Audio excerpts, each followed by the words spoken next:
Yeah, we would, before we start the program, we'd like to start with the Philippine National Anthem, to be led by Miss Jennifer Padrid.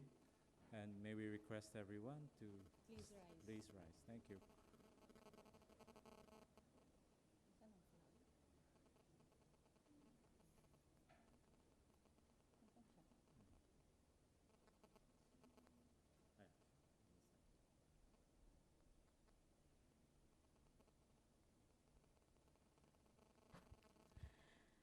Bayang magiliw, perlas ng silanganan, alab ng puso, sa dibdib mo'y buhay. Lupang hinirang, duyan ka ng magiting, sa manlulupig, di ka pa sisiil, sa dagat at bundok, sa simoy at sa langit mong bughaw. Ang dalagang tula at awit sa paglayang minamahal, ang kislap ng watawat mo'y tagumpay na nagniningning, ang bituin at araw na kailan pa may di magdidilim, lupa ng araw ng luwal, hatid pagsinta, buhay ay langit sa piling mo. Aming ligaya ng pag may mang-aapi, ang mamatay ng dahil sa'yo. Thank you, Jennifer. You may now take your seats. So, good morning again. My name is Mel Molina, and beside me is Mr. Jenny Lapina. We will be your MCs for today and until tomorrow. Jenny? Yes, and of course, it's exciting to finally start this after a year of preparations. So, I think we'd start the program by at least welcoming everyone with our very own dean from the College of Economics and Management, Dr. Isabelita M. Pabuayon.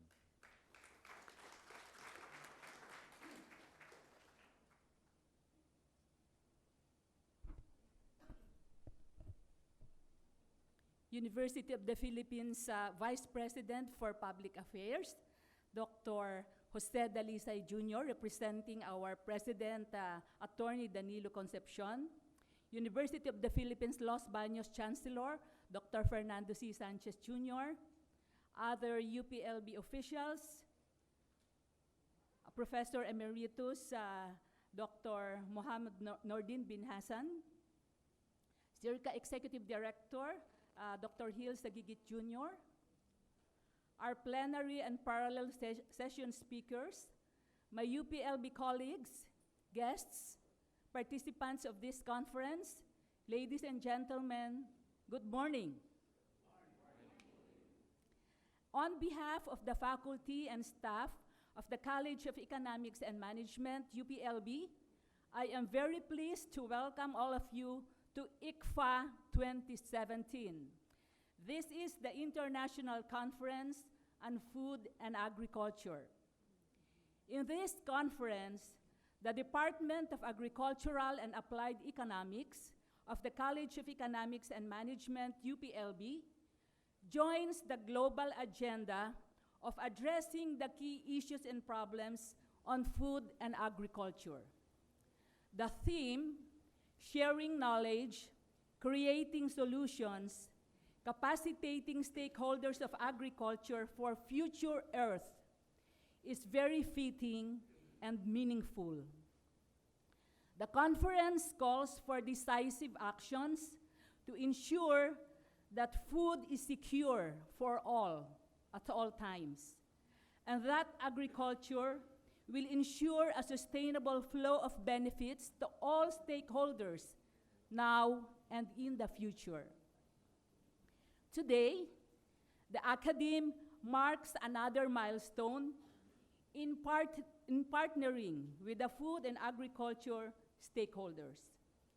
We shall engage in productive dialogues and analyze options toward meeting the challenges, providing solutions, and even taking advantage of business and investment opportunities brought about by interrelated changes in climate, trade, resource use, and even socio-political developments.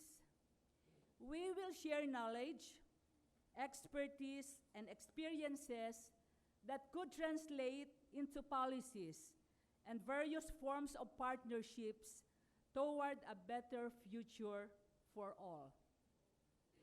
Let us all have an open mind and heart as we participate in the various plenary and parallel sessions, realizing that every one of us who comes to this conference has something worthwhile to share in the field of food and agriculture and rural development. I commend the leadership, faculty, and staff of the Department of Agricultural and Applied Economics for this significant initiative.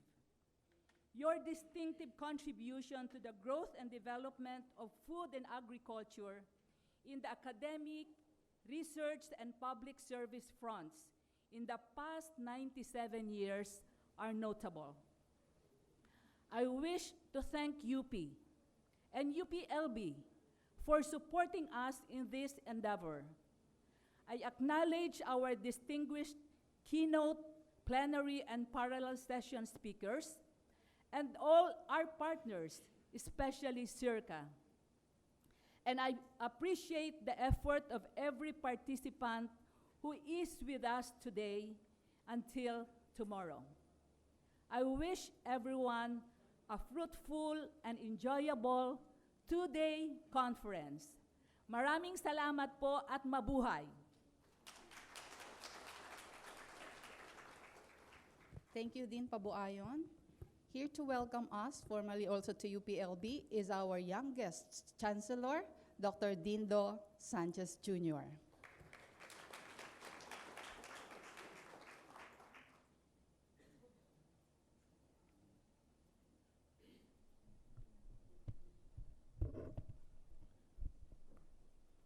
Good morning to everyone.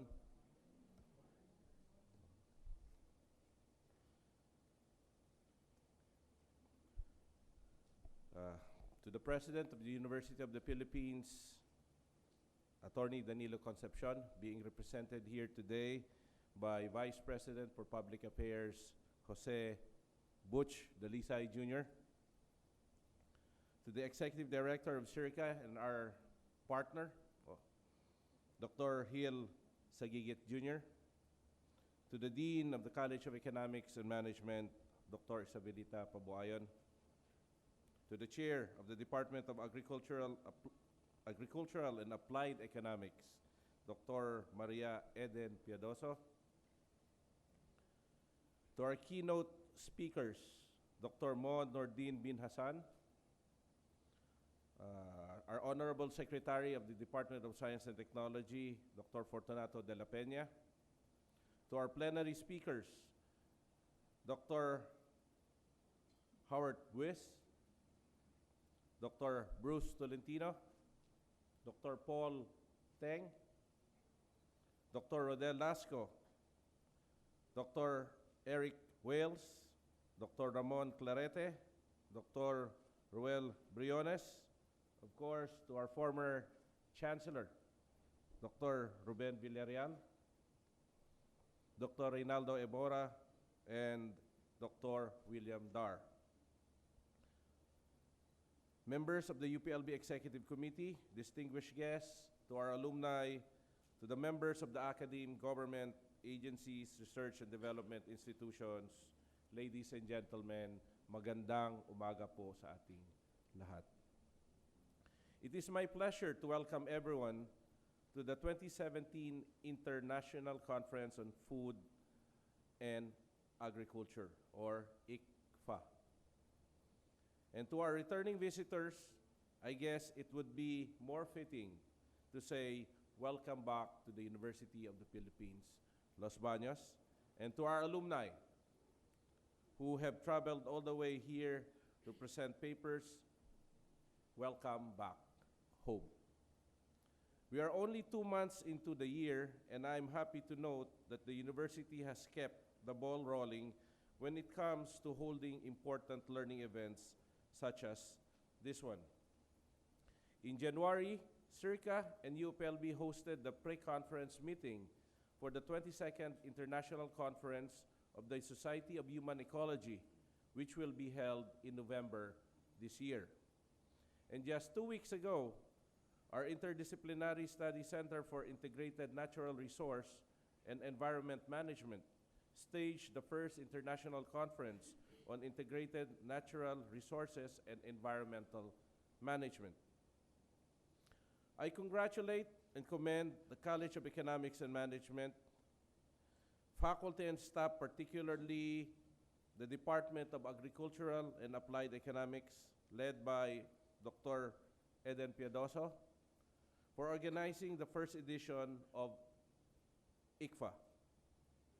So, if you may allow me, please let us give them a big hand for making this conference possible.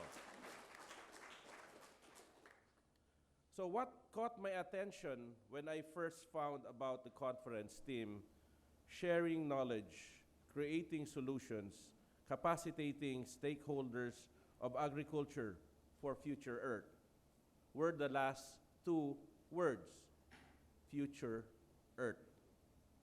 It is likely that you have already heard about this 10-year global platform for sustainability research and open network for scientists of all disciplines. Our keynote speakers are sure to elaborate on this initiative later on, but suffice it to say that ICFA 2017 is one small but bold step towards realizing the United Nations 2030 Agenda for Sustainable Development. What makes this theme even more interesting and even timelier is the news about TRAPPIST 1, which came out exactly a week ago. As you might be aware, on February 23, NASA announced that a star close to Earth is home to 7 Earth-like planets. In the words of NASA, Thomas Zurbuchen, and I quote, "This discovery should be a significant piece in the puzzle of finding habitable environments, places that are conducive to life," unquote. Now, holding ICFA with the theme aligned to future Earth is a very seasonable event indeed. If our integrated efforts towards global sustainability science do not pan out after all, the least we know, we have a plan B, a plan C, and a plan D, as 3 of these 7 planets are deemed as habitable and therefore potential future Earths. Kidding aside, today's exigency when it comes to food security and agriculture and rural development remain ever more pronounced. 2/3 of our planet's 1 billion hungry live in Asia and the Pacific region. Ironically, these people to whom we are a part of depend on agriculture for their source of livelihood. Zeroing in on the Philippines, the 2016 Global Food Security Index places our country alongside neighboring Indonesia and Myanmar under a moderate food security environment. This is in contrast to other Southeast Asian countries like Singapore, which is listed among the best environments, and in fact ranked 3rd among 113 countries worldwide. Meanwhile, Thailand and Vietnam are categorized as good environments. Exacerbating this food security issue is the fact that developing countries in the region are among the most vulnerable to climate change. So going back to TRAPPIST 1, there is certainly a glimmer of hope that there are habitable environments outside our solar system. The only problem is this system of planets is 40 light years away from Earth. Thus, it would take hundreds of millions of years to transport humans to Trappist 1. So I suppose, in the meantime, we are left to concentrate our efforts towards living more sustainably on this planet we call home. The gargantuan challenge we face are best solved through an interdisciplinary approach, and the Future Earth Initiative fully recognizes this. UP Los Baños is a staunch advocate of interdisciplinary research, and our 18 interdisciplinary study centers are testament to this. I had a chance to browse through the ICFA souvenir program and was delighted to see the spectrum of topics of the paper presentation. From the demand dimension of good agricultural practices adoption in the Philippines, to the role of Philippine festivals on food production and food security, to poverty and livelihood assets in the highlands of Thailand, to estimating optimum tariff for Indonesia's horticulture import, this conference is a veritable marketplace of new ideas on food and agriculture. So, as early as now, let me congratulate all paper presenters on doing such rigorous research that will surely make important contributions to capacitating stakeholders of agriculture for future Earth. And even though this conference is but one piece of the puzzle, let us keep our sights on the big picture, the UN 2030 Agenda for Sustainable Development. Such agenda puts premium on 3 Ps, namely people, planet, prosperity. But given that conference is in UP Los Baños, and it's a UP Los Baños-led initiative, allow me to add a 4th P to the list, which is public service. While we take pride in our distinctive efforts in instruction and research, it is public service that truly makes the Scholar ng Bayan para sa Bayan mantra. ICPA 2017 is sure to be a rich knowledge-sharing affair. But the real work happens after this conference. Thus, it is my hope that we keep in mind these 4 Ps: people, planet, prosperity, public service, as we collectively design a sustainable future Earth.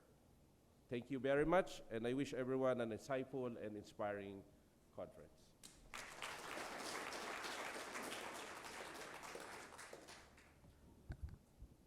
Thank you very much, Chancellor Sanchez. Now, to give us some inspirational message, we would like to ask, of course, our very own Vice President. He is representing our new UP President, Attorney Danilo L. Concepcion. So we would like to welcome the Vice President for Public Affairs, Jose Dalisay Jr. Thank you very much. Chancellor Sanchez, officials of CIRCA and of course UPLB, distinguished guests and speakers, participants in this conference, fellow workers in academia and government, ladies and gentlemen. A very pleasant morning to all of you. President Danilo Concepcion is deeply sorry that he is unable to come here today to welcome you personally, but he has asked me to read this brief message to you. On behalf of the University of the Philippines, I'm very happy to welcome you all to the University of the Philippines, Los Baños, for this year's International Conference on Food and Agriculture, and to congratulate the organizers, speakers, participants, and sponsors of this signal event. It is a great honor for UP to be hosting this International Conference on Food and Agriculture, because surely no topic could be more timeless and yet also more timely than yours, which deals with humanity's most fundamental need, its source of sustenance, food, and the sustainability of its production through agriculture. The University of the Philippines, particularly through UPLB, has long been committed to education and research in the many areas and concerns covered by food and agriculture, including climate change, rural development, human capital development, and technological innovation, among others. We are fully aware that this is a key area where better knowledge will bear a direct impact on the lives of many millions of people, not just in the Philippines, but around the region and the world, where hunger, malnutrition, and access to resources remain a pernicious problem. This is all the more crucial when we consider that despite a recent surge in economic growth, 1 out of 4 Filipinos still lives below the poverty line. We have a serious hunger problem, with women and children suffering the brunt of the situation. Food security, therefore, is key to achieving social justice. Agriculture is also an area in which I have had a keen and continuing personal interest. Although I have been known more as a lawyer by profession, few people remember or realize that earlier in my career, I was an agricultural engineer by training. That orientation, that grounding, so to speak, in the lives and needs of our oft-neglected agricultural sector has never left me, even as I have moved on to other responsibilities. My immediate predecessor, former President Alfredo E. Pascual, was also engaged in this effort as a professorial lecturer in UPLB's College of Economics. This is why I and the university have been privileged to lead, the university I have been privileged to lead, feel deeply invested in your conference and its results and recommendations. Through your work, we hope to be able to influence directions in our further studies and also in our recommendations to the government. I wish you all an engaging and productive conference, and I thank the organizers and sponsors of this event for their contribution to a better future for our people and for the planet. Maraming salamat po at mabuhay tayong lahat.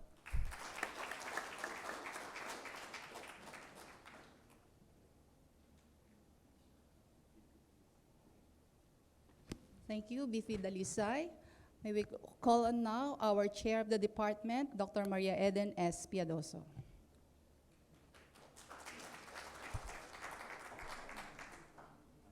Distinguished guests, colleagues, friends, I'd like to officially open this conference, the International Conference on Food and Agriculture. The theme, as had been mentioned earlier, is sharing knowledge, creating solutions, and capacitating stakeholders of agriculture for a future Earth. It has 4 sub-themes: food security, poverty, and rural development, climate change consequences on agricultural and food production systems, globalization and regional integration challenge, and human capital development and innovation and technology for sustainable agriculture.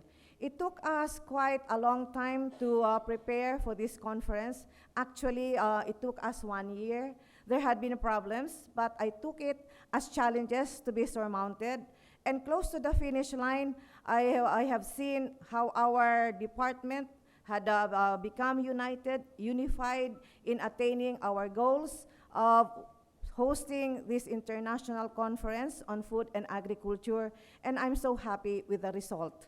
And this will not be made possible with the support of our generous benefactors, our sponsors. We have our very own UP Los Baños, Circa, DA Bar, Picard. We also have Erie, and all the other sponsors. They may be a name at this point, but they had been so generous with their contributions, and this had made possible the holding of this conference. So this is hosted by our department, the Department of Agricultural and Applied Economics. We are now 97 years old, and by 2019, we will be holding our centennial celebration. So I hope that we will be seeing each other again by 2019. So we have lined up a very distinguished line of speakers that you would see later on, and also for tomorrow, because we have a 2-day conference, and I hope you will be staying with us. With this, again, welcome. The conference is now officially open.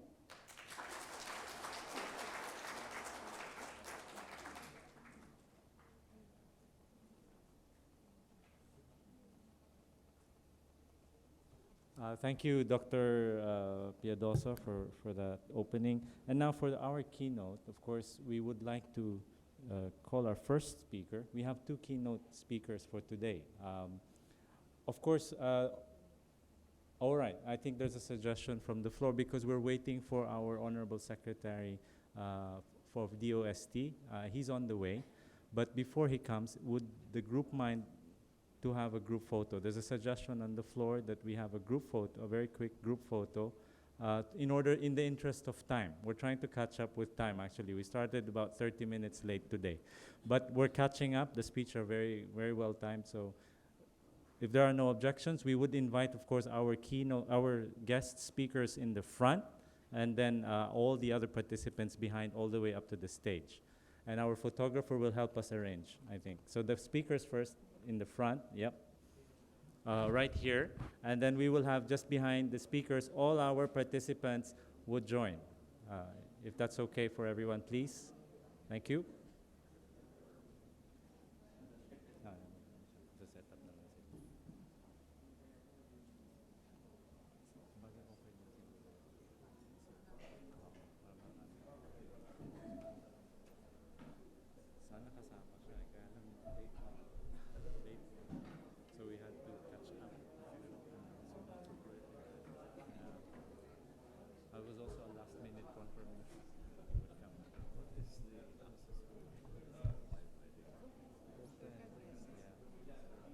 There's a limit right now because EPLDT problem.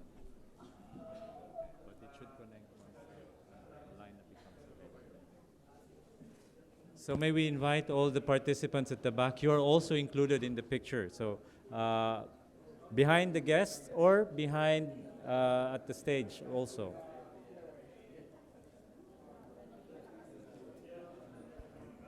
Yes, yeah, you're most welcome.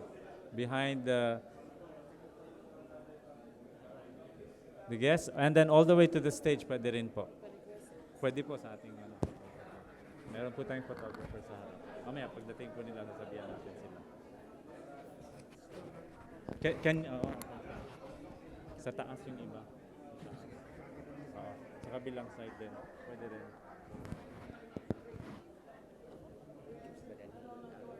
I-upload. Pwede man namin i-post sa website, sa Facebook. Yes.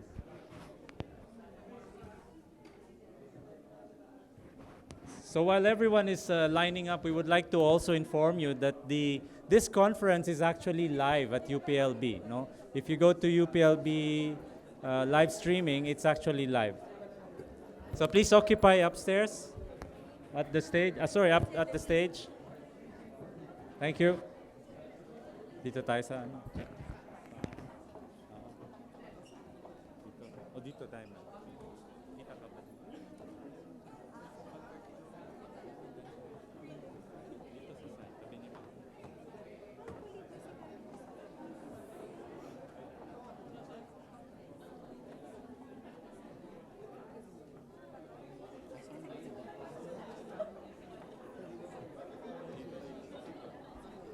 side, tabi niyo. We can have some more people.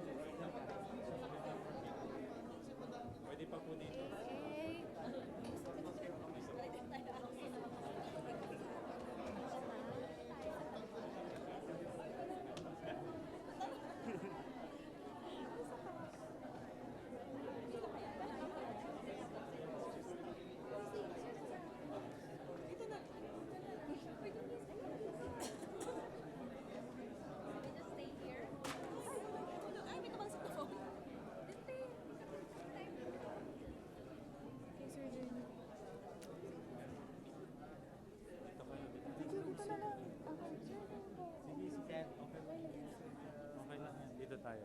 Kukuha nila yan. Sige. Wala yan. Tumiad na lang kayo. Okay. Titiad tayo.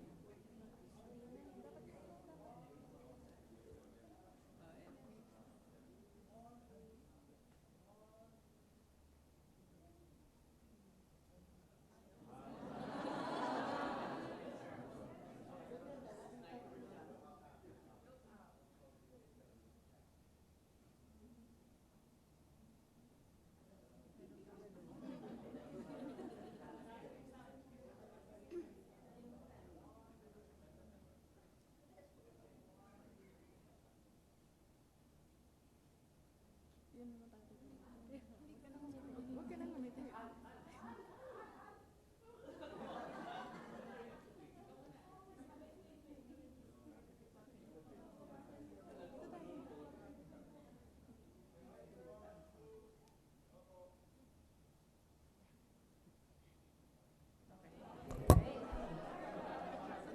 Isa pa daw. Zoom daw po yung tigwawan daw.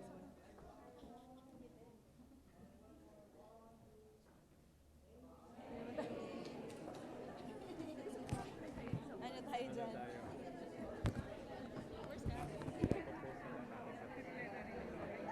Ma'am, yung ano din. Keynote mo naman. Keynote lang. Bago slideshow. Yan. Sabihin ko yung pictures. Popost na lang. For those who want a copy of the picture, we will post it on our ICFA website, no? On our ICFA Facebook website.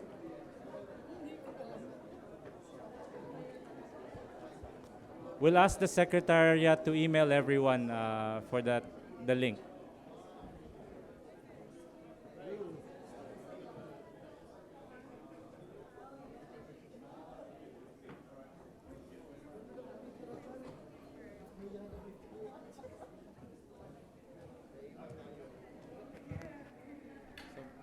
Mel, diretso tayo dito.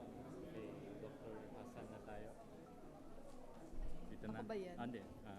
Ikaw na kay secretary.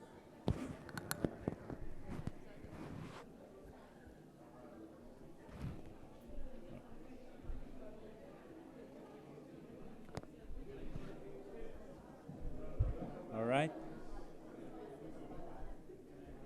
Thank you for that. At least now we have our group photo. That should save us some time and allow us to probably get our coffee in a short while and snacks. So,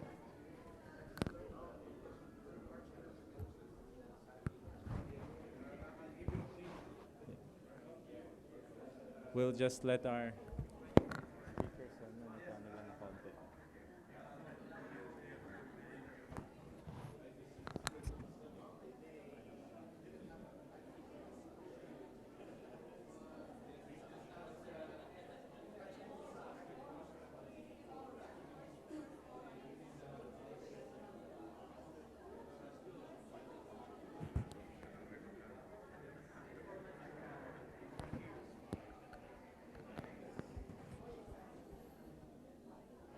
All right. So thank you very much for that.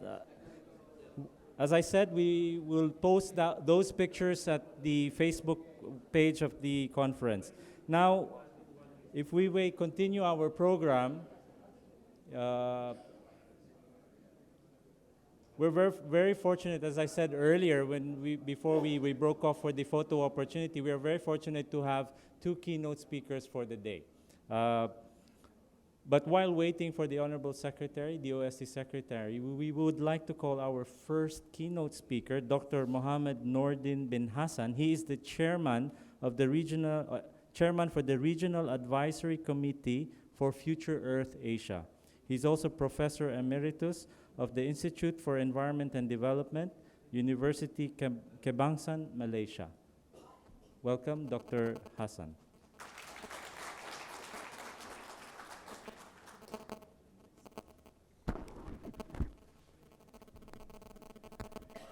Thank you very much, today's MC.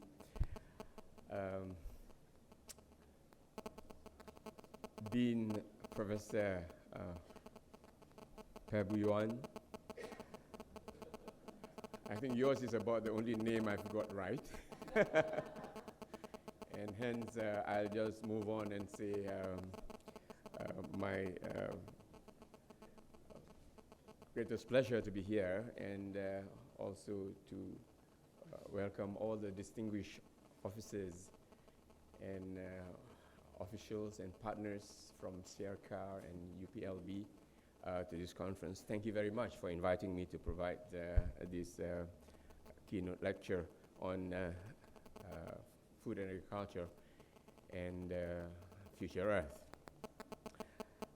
I have been involved with the development of Future Earth since 2012, and I was, until the end of last year, the director of the ICSU, Regional Office for Asia and the Pacific, the prime movers behind the development of Future Earth as an international program or international platform for research on global sustainability. I must admit that when I was invited to speak today, Future Earth does not have a very strong agricultural emphasis. Yeah.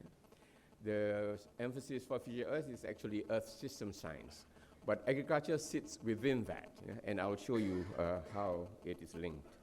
So if we looked at Future Earth, it is a new international platform for research on global sustainability, basically aimed to further promote and enhance the conduct of integrated research on global change challenges and transformations to sustainability.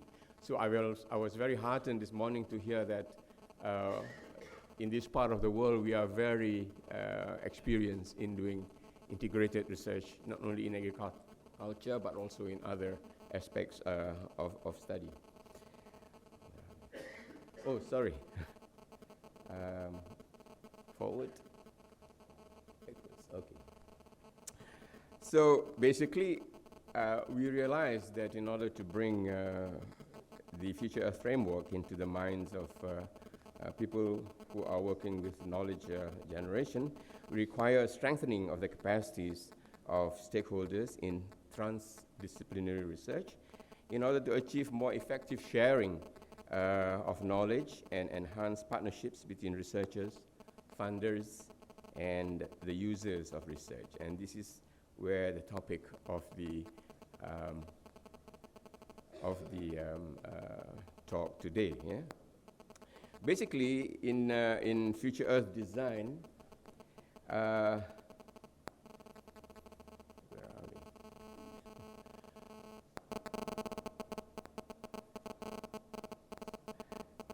that's Future Earth design. It was designed to respond to the need for more. Who's making that noise? Me? Probably this phone here. Your yeah. phone, sir. Pardon? Airplane mode. Okay. May we request everyone to please set your phone to the silent mode so that there will be no interference. All right. Let me get this. Or the turn it airplane off mode. if you It's can. Interfering. Yeah. Okay. All right, but I've got my notes here because I usually talk with the laptop in front. So, yeah. Okay. All right. Still not working.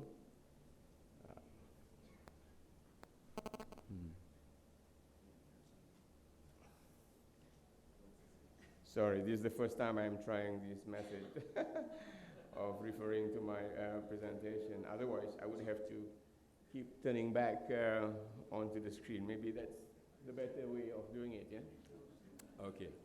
All right, so it's designed to respond to the need for more nimble innovation system for global sustainability. As you know, the global sustainability, the environment and development movement has been going on for more than 20 years.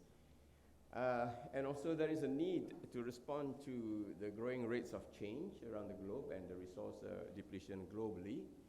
And also the need to adapt to a warmer and more urban world, transitioning to a low-carbon society, valuing and protecting nature's services and biodiversity, improving equity, aligning governance and stewardships to complex socio-ecological systems.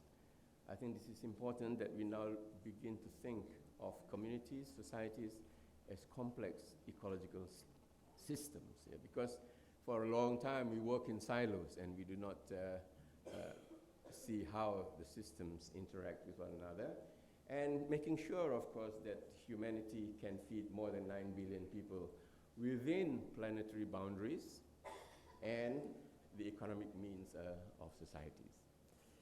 Now, we all know, and I'm in Los Banos, so I'm very aware of this, the major strides in food production and the role of Erie, for example, in the Green Revolution of the 60s.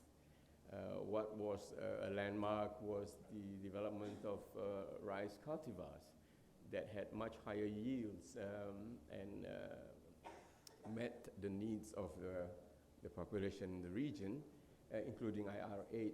I think some of you may have been involved in the development of IR8, perhaps. And then in the 90s, we came with the United Nations Millennium Development Goal, again, focused quite a lot on food production and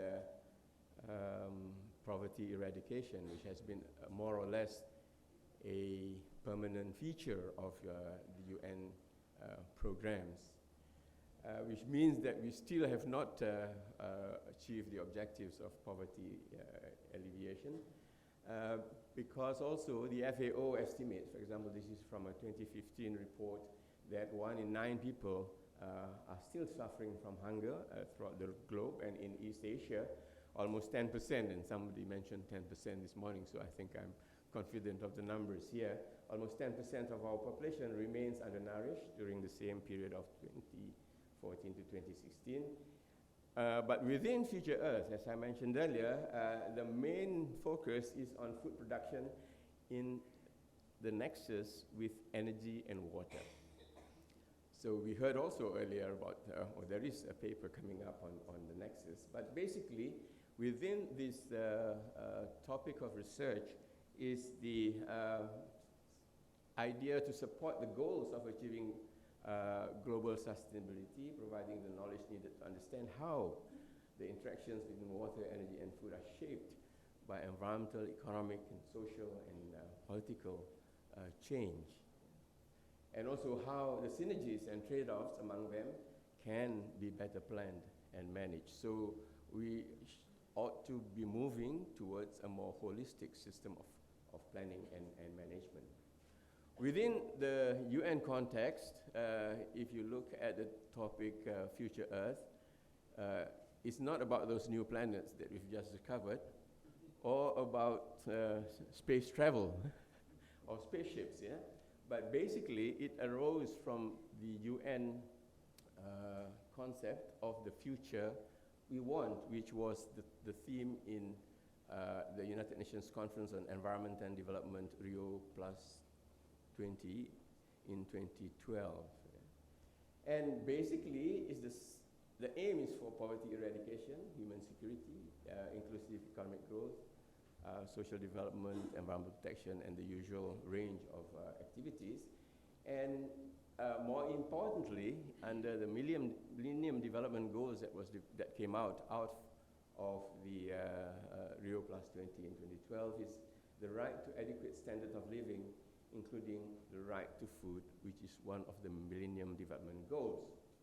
But these Millennium Development Goals have now metamorphosed into the Sustainable Development Goals, the SDG, or you refer to the 2030 targets that is developed by the United Nations.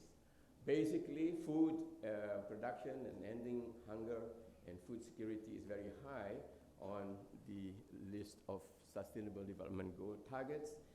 In Target 2, the aim is to end hunger, achieve food security, improve nutrition, and promote sustainable agriculture. So this is where agriculture is a major focus. And agriculture is, as we know, is a single largest employer in the world, with providing livelihoods for more than 40% of the people in the rural population largely. It is the largest source of income and jobs for rural households. And also on the other end of the scale, poor nutrition causes nearly half of the deaths of children under 5, and globally that's about 3 million children per year dying from malnourishment. So the question then for this morning in my introduction to Future Earth, I'm happy that many of you here are already aware of what Future Earth and its aims. There is a website that is very well stocked with knowledge and information about the program.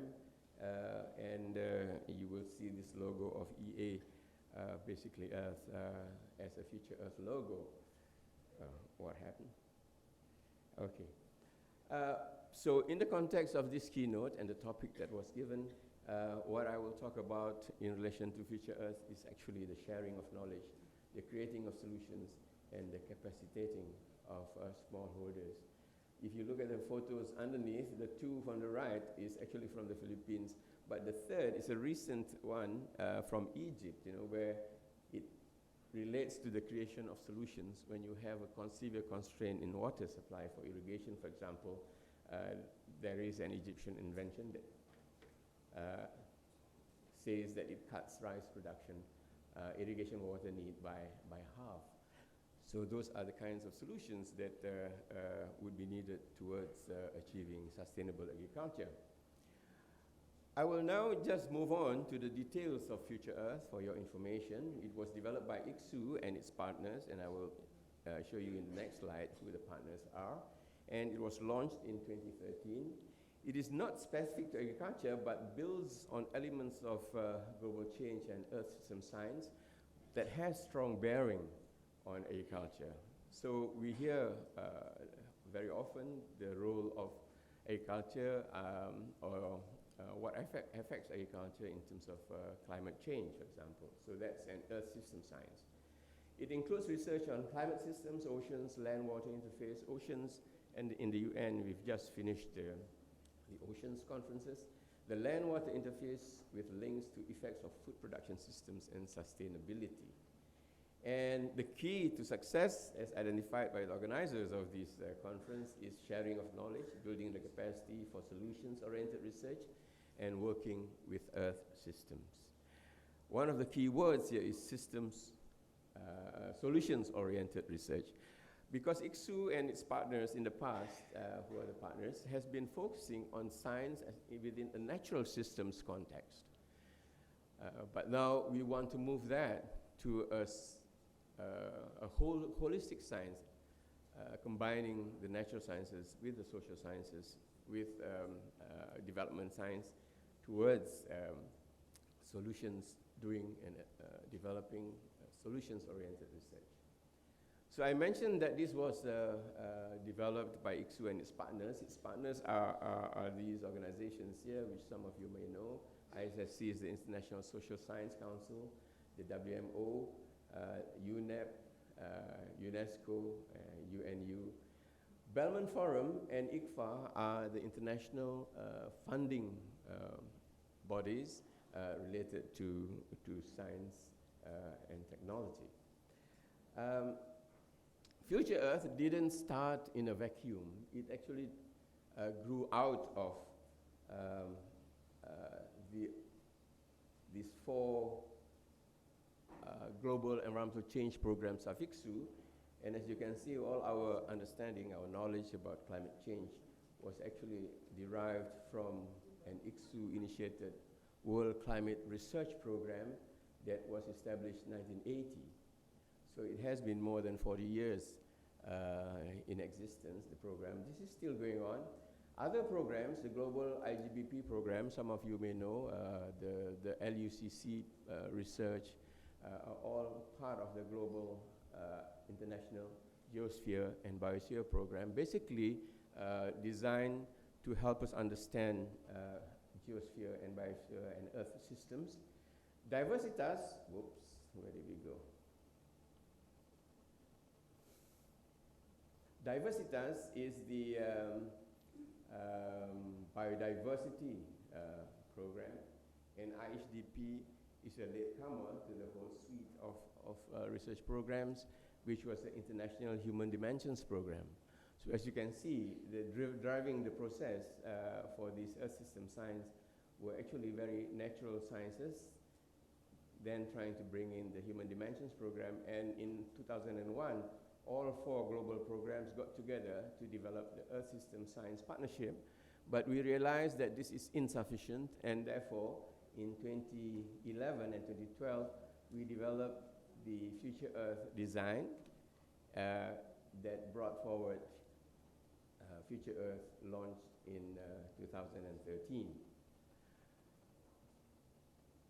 The structure for Future Earth at the moment consists of that group of organizations, which we call the Science and Technology Alliance for Global Sustainability. There is a governing council for the whole international program, and there are 2 committees. Usually these programs have a science committee, but with Future Earth, we also have an engagement committee. And within that, we have an executive secretariat that is actually based in Canada, in Montreal. We have in the program a whole series of core projects, such as the Monsoon Asia Integrated Research Study as a core project.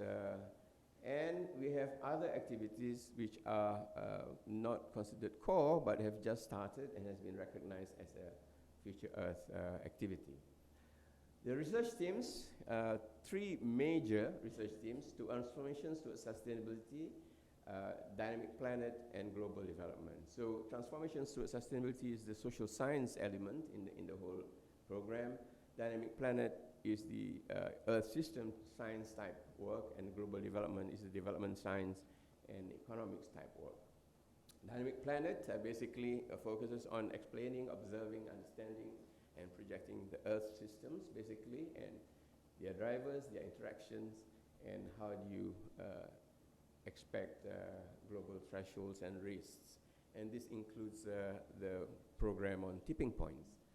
Global development here is providing the knowledge for sustainable, secure, and fair stewardship of food, water, biodiversity, health, and all the other ecosystem functions and services. And the third sub-theme was transformations to sustainability, which, as I mentioned, is the social science, strong in the social science elements, understanding transformation processes, assessing how this relates to human values, emerging technologies, economic development pathways, and evaluating strategies for governing and managing global environmental across sectors and across scales. So in terms of how we want to go about developing the Future Earth research programs, it is something that we call co, and co. But it is co-designing the work, the research, co-producing the research, and this co-dissemination of the results. And all along the way of project development, we see the differential role that is being played by stakeholders and for the academic researchers. So in Future Earth, we expect co-design. We've been joint framing, joint research definition, and also the implementation of the research. In co-production, the scientific integration and the reference, and in dissemination, how you bring science to society and influence the policy and decision makers. So in terms of creating solutions, which is the second label on the topic of the talk today, what Future Earth hopes to achieve by 2025 is to have delivered new knowledge in key areas of research through new ways of working and developing new communities for the future of future knowledge that can be readily applied by decision makers. The knowledge is linked to sustainable solutions in key problem areas with sets of concepts, methodologies for transformative understanding, and with lasting legacy for wider use. In terms of capacitating stakeholders, this relates to the collaboration, the engagement, and the communication on scientific and other outcomes, and to the production of, the terminology is a bit fancy here, replicable models. But basically, we would like to see what Future Earth brings out to be something that can be repeated on a wider scale. And also we hope that in terms of capacitating stakeholders, thriving new communities to develop sustainable solutions, transformative understandings, and new ways of collaborating and engaging through strong capacity development programs for integrated, holistic research planning and implementation. As an example, I would just like to draw your attention to something that we have been doing in the Philippines, which we call SIMSI. SIMSI stands for Sustainability Initiative in the Marginal Seas of South and East Asia. We basically focus on the marginal seas of this region because our region is largely insular, archipelagic. There are concepts that look at seas of islands, not islands in the sea. And so within SIMSI, we proposed that studies be conducted within the framework of the larger socio-ecological context. So socio-ecological studies on sustainability in the marginal seas of the South and East Asia region. At the moment, this started in 2014, and the development is still going on. It is based at the Marine Science Institute of the University of the Philippines in Diliman, where there is a regional office of SIMSI. And it has now nodes in Davao, Sabah, and Japan. It has the support of the Department of Science and Technology, and there was a 2-year development support from ICSU Regional Office for Asia and the Pacific, which has just ended, but now we are beginning, proposals have been put in to the SATRAPS program of Japan for funding, for example. Also limited some support from the Philippine government to run a local office. So if you see here, we have these science committee members who helped to design SIMSI, meeting in UP Diliman Marine Science Institute. We've also had discussions with Secretary de la Peña, who has ensured us that there will be support from the Philippine government in terms of running a small office. This is a node that is in Sabah, and here we have a group of 15 researchers, and we ran a small workshop to develop understanding about interdisciplinarity and transdisciplinary research. One more photo here was supposed to have come from Davao, but it didn't come because it's so new that they have established this group in Davao, and we should be aware that there is these activities. And of course, because of the nature of work in marginal seas, we are hoping that Sabah and Davao will be able to work together to develop the ideas related to the sustainability of the marginal seas. However, while Future Earth aims to develop the transdisciplinary research, solutions-oriented research, we know that agriculture has always been eclectic. It has always fallen back on multiple disciplinary understandings. I did a basic degree in agriculture. I'm a BX science person for my first degree.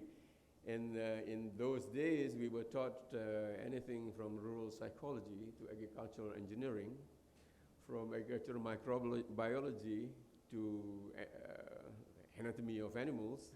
So it's a very, very eclectic area, agriculture. Also, sharing has always been the norm. You know, I mean, in agriculture, as far as I can recall, we do not retain the knowledge that we generate or that we produce. We always farm it out, as it were, to the stakeholders. And coming up with solutions, you know, is an everyday matter in agriculture. From the small decision of what to do with the water level in the fields, or how do we overcome this invasion by certain insects. It's always a matter of coming up with solutions. And capacitating stakeholders is an ongoing activity. It has never stopped, and we know that the agricultural extension services are, is a very crucial element in in agricultural production. The only thing, the way that we do it might be maybe different now, maybe more YouTube these days, rather than having extension people going out to all the different remote places.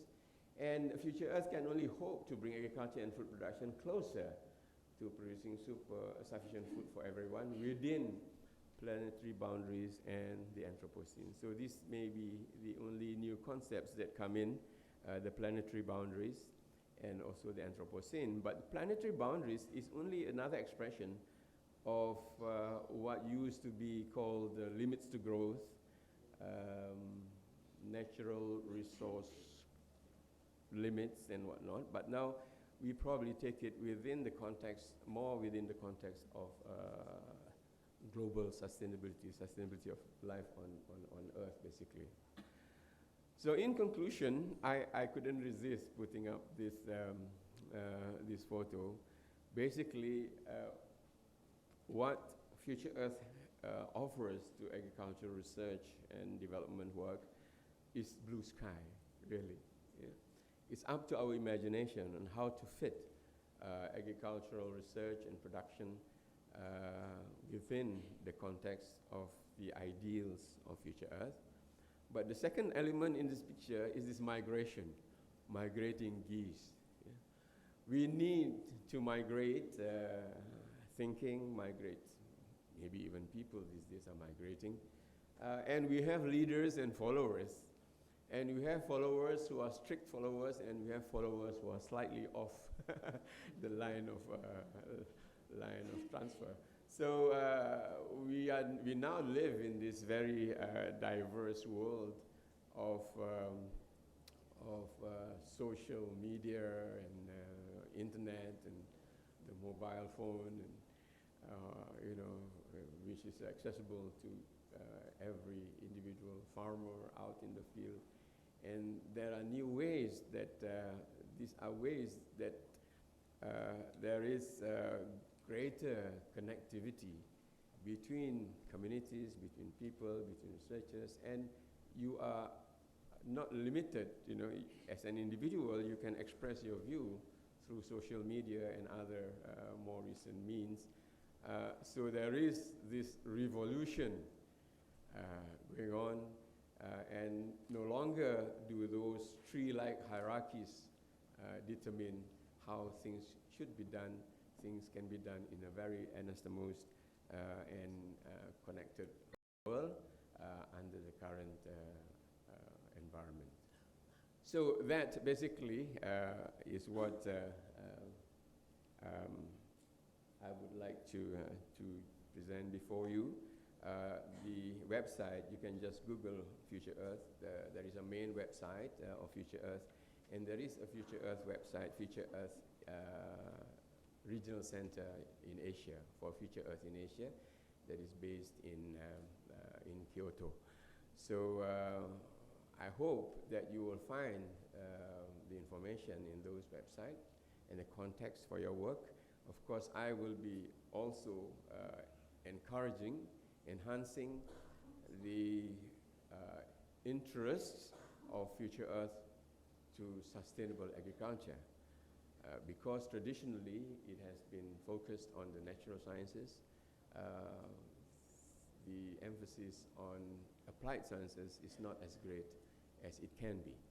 So it is up to our role here to promote that more effectively within the context of the development of Future Earth in the future. It is a new program. It's only 2 years old. It has quite a long way to go. And hopefully, with this new context, the community here and elsewhere will be able to achieve greater heights in achieving sustainable agriculture. So thank you very much for your time, and thank you for listening. Thank you very much, Dr. Hazan. At this point, may I request Drs.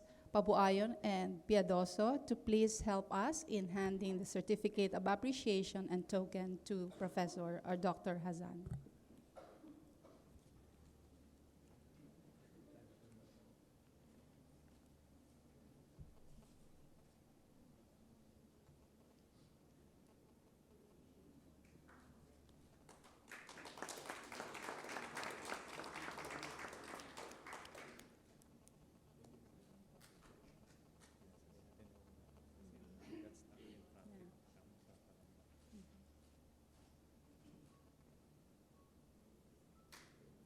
Thank you, Mom.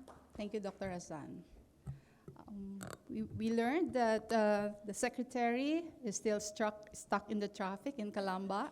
So we shall have a short coffee break while waiting for him. 15 minutes, and this is also your chance to visit the exhibits outside by the A bar and by the department. Okay, thank you. Picard also, yeah, and Erie.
check, check, check.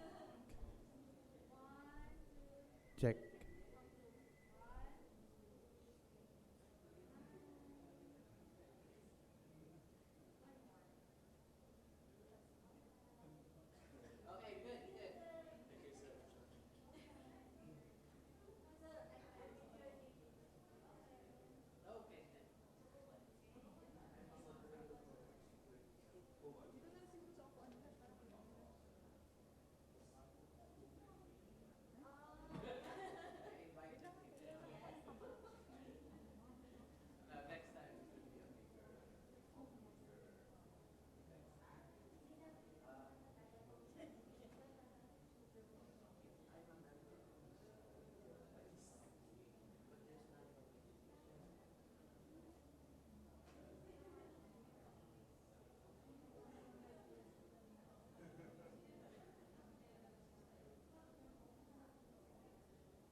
Good morning, everyone. While we're trying to settle down, later on, if you have the chance, please do not forget to fill up the registration form at the Secretariat. Just a reminder, the Secretariat approached us that some of you had paid, but we just need you to fill up the registration form for those that have not filled them up yet.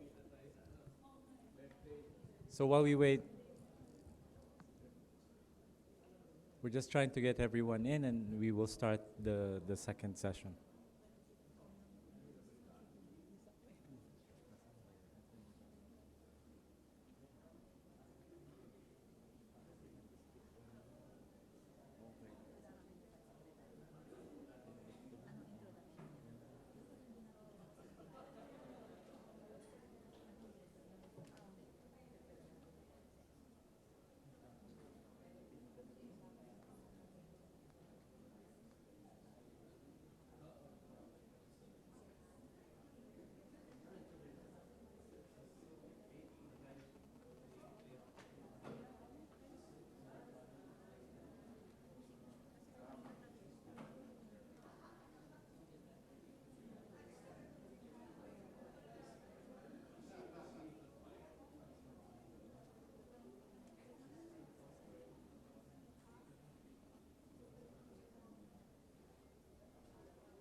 All right, good morning, everyone. I think we could now start.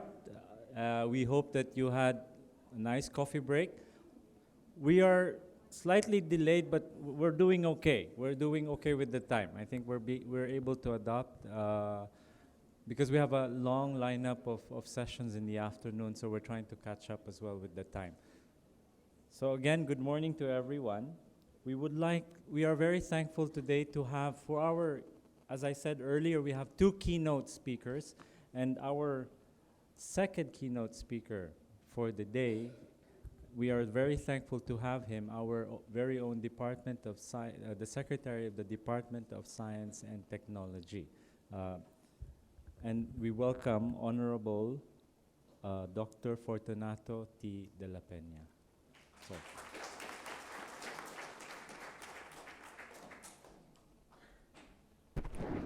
Good morning to everyone, and I am pleased and honored to have been invited and to be with you this morning. My greetings to our Chancellor, Dr. Fernando Sanchez, to Dr. Sagigit of Sharka, Nasihil, to our Dean, Isabelita Paboayon, to the Chair of the Department of Agriculture and Applied Economics, Dr. Eden Piadoso, to our collaborator here, Dr. Bruce Tolentino and Dr. Howard Bowie from Erie, and to all, of course, my friend here, Dr. Leo Gonzalez, and to all our esteemed guests today. I would like to commend the organizers of this conference, especially because the theme, which is sharing knowledge, creating solutions, capacitating stakeholders of agriculture for future Earth, is both opportune and fitting as we face the challenge of balancing food production and preserving the Earth's resources. This conference will certainly serve as a venue to dialogue on issues and to explore options and partnerships for a more competitive and resilient agriculture sector. Yesterday, I had the opportunity to have been invited to the Malacanang press briefing. It was my first time to be invited in the Malacanang press briefing, and I really don't know. I was scheduled yesterday, but I volunteered to present to the press the current strategies and trust of the Department of Science and Technology, and prepared myself to questions afterwards. Okay, actually, before the press briefing, I was also, shall we say, warned by the organizers what will be the most likely questions. But none of those most likely questions were asked, and the only question asked had something to do with the Paris Agreement. And I was really wondering why. It was only later that I learned that the President has signed the Paris Agreement. This is on climate change. So the questions were something like, what would the OST do, okay, in the light of this signing of the President? So I gave some answers. But definitely one of those things is how to prepare ourselves to be more resilient, okay? And I think in the area of agricultural research, this is one of the priorities, trying to carry out research so that we can prepare ourselves, develop our varieties that will be more resistant to extreme weather conditions, and everything that can be done so that the productivity can be maintained and increased, and so that losses will not be that big. Food and agriculture have become synonymous. For one cannot imagine food without agriculture, in the same way that one cannot think of agriculture without thinking of food. Developing countries like us grapple with the reality of increasing populations and the declining capacity of our natural resources to sustain our basic industries. We have breached the physical frontier for food production, so we must now stretch our imagination and use our knowledge in search of new frontiers that would help us find better and innovative ways to ensure that there is enough and safe food for all. And we are glad that in the pronouncements of the national leadership, the promotion of science and technology and innovation has been included as one of the 10 items in the 10-point agenda. This is a welcome development because I can't remember any previous president including science and technology in his priority agenda. So the president always emphasizes actually the importance of agriculture, industry, health, and education. When I was asked, and I have been asked, what are the working orders from the president on science and technology, my answer is that there are really no working orders. I just take the cue from his pronouncements whenever he says that he gives priority to the very basic, like agriculture, education, health, and industry that provides employment. That is how we develop our strategies that will be supportive of this. He also emphasizes improved competitiveness in practically all sectors and in improving the value chain. This is part of his 10-point agenda. And we all know that a strong R&D program and a strong human resource base will be the key to address these concerns of improving competitiveness and improving the value chain. So in the recently concluded National Research and Development Conference by the DOST to tackle the harmonized national R&D agenda, the sector on agriculture, aquatic and natural resources sector was presented by PICARD, our Philippine Council for Agriculture, Aquaculture and Natural Resources Development. And it had a number of components. Of course, research and development is the primary component. This is followed by the R&D results utilization, because we all know that it's very costly to do research, okay? And if we do not use the results of research, then it is a waste of money. Of course, there are researches that are more basic, and there are researches that are more on the applied side. And so we are really working hard, and this is one of the strategies that we have in this our administration, to see to it that the results of research are utilized, whether they will be picked up by our other line agencies like the Department of Agriculture or the Department of Energy or the Department of Health, or whether they will be picked up by the private sector so that they can utilize these results into economic activities, or whether this can be adopted by communities so that they can have improve living conditions.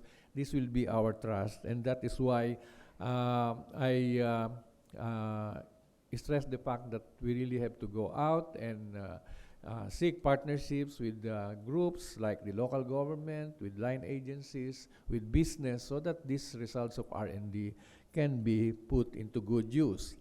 There are actually two goals that has been included in the R&D agenda for agriculture and natural resources, and these are, number one, improving agricultural productivity, competitiveness, and income, and resiliency, and the second one is biodiversity and sustainable development.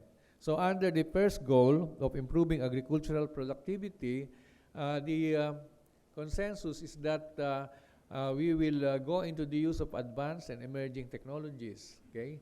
For example, these are not really new to us, but we still can maximize the utilization of this in our research. Biotechnology, genomics, bioinformatics, nanotechnology, nuclear technology, and even space technology and electronics can be used.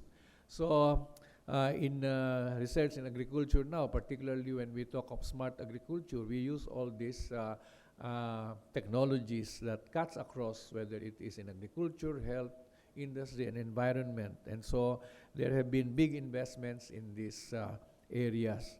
The agenda also supports organic agriculture, halal food production, food safety, and traceability initiatives, including the development of genetically modified organisms as long as it is compliant with biosafety rules and regulations.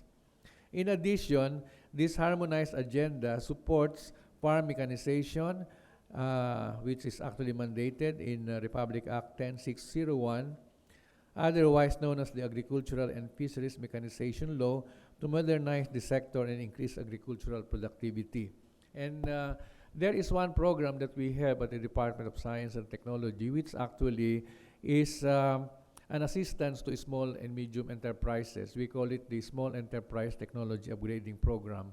There are many interventions that we use, but among them is the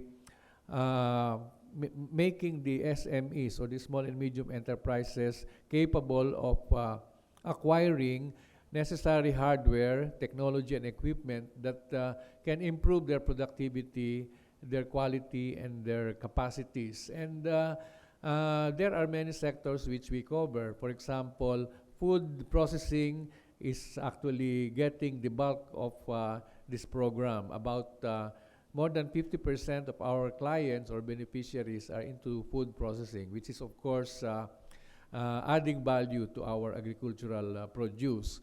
Then we have sectors like metals and engineering, which is really more on fabrication of machineries and equipment and other products that makes use of metals and, of course, engineering technology. We have those that deal with furniture, with housewares, with agriculture, with aquaculture, even with information communications technology. And in going around the different projects all over the country, I see the kind of enterprises that we are able to help. So in two recent visits, I was in Kawayan, Isabela at one time, and then more recently in San Jose, Antique.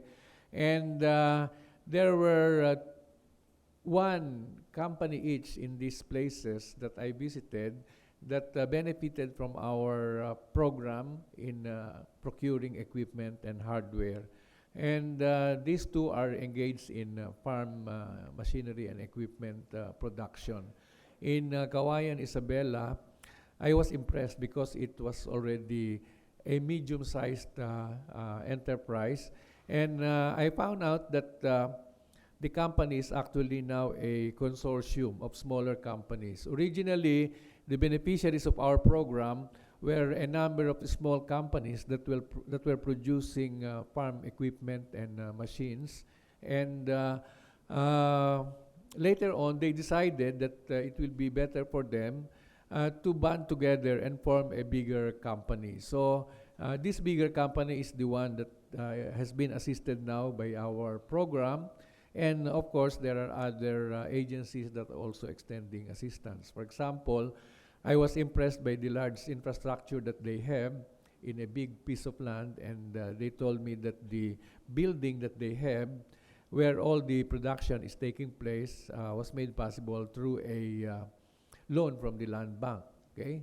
And of course, the equipment that they have, those were our interventions, okay? So they now produce and cover the markets from the north up to Mindanao. The one that I saw in Antique was relatively smaller, but it was also a producer of farm equipment. Basically, these are the attachments to the how do you call this? This motorized equipment that they have. And I asked what were the benefits that they derive out of the assistance that they gave them in acquiring some new machines and metalworking equipment. And he immediately showed me that before they just do the traditional way of cutting the metals that they have, okay, which took time, okay. So for example, he said we can only cut as many as 20 a day, but with the new stamping machine that you allowed us to procure, we can do as much as 200 now in a day, and that really enabled them to respond to a bigger market. So anyway, I just cited that as an example of how science and technology can indirectly help farm mechanization, because they now can produce better and even low cost equipment. Now, as far as the goal number 2 in the agenda for agriculture and natural resources, this is particularly for forestry, especially on timber and non-timber products, natural resources, and the environment, including climate change mitigation and adaptation. And actually, I think our researchers here, for example, there are many representatives here who come from the academe, and I also saw from my visits in many parts of the country, the researchers that they do, including those on forestry and natural resources and the environment, including climate change mitigation and adaptation. And so let me just cite two things that probably will illustrate how collaboration in research and development can produce very good results. So one of them is the Matt's talk about programs that we have called NOAA, the National Overall Assessment of Hazards.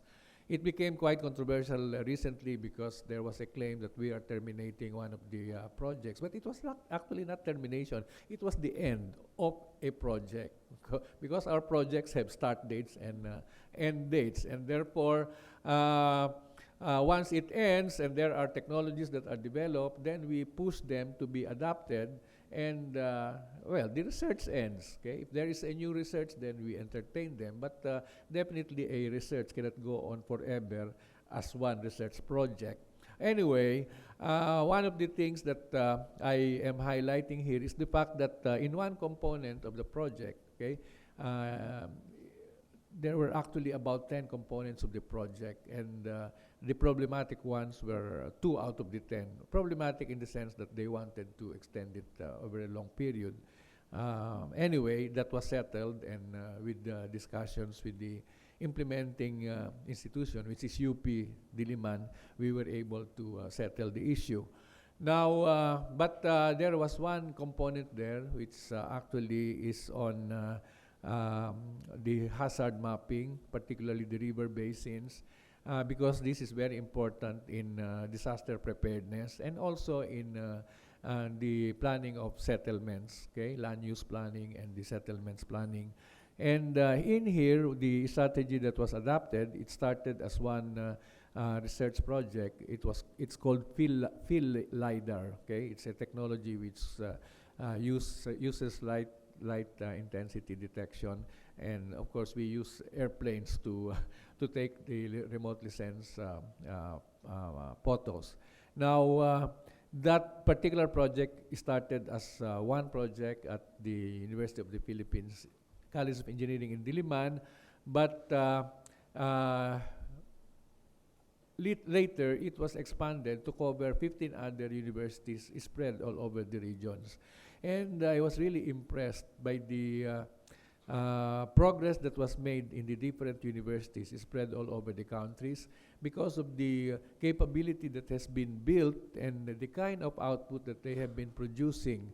So much so that they are being requested to do many mapping activities by different institutions, local governments, and other agencies. And some of them have also invested from among their own resources, other equipment, and even building to house their centers. So this is really, shall we say, an example of how collaboration and, shall we say, regionalization of our research activities, spreading it all over the regions, will help us in attaining our objectives.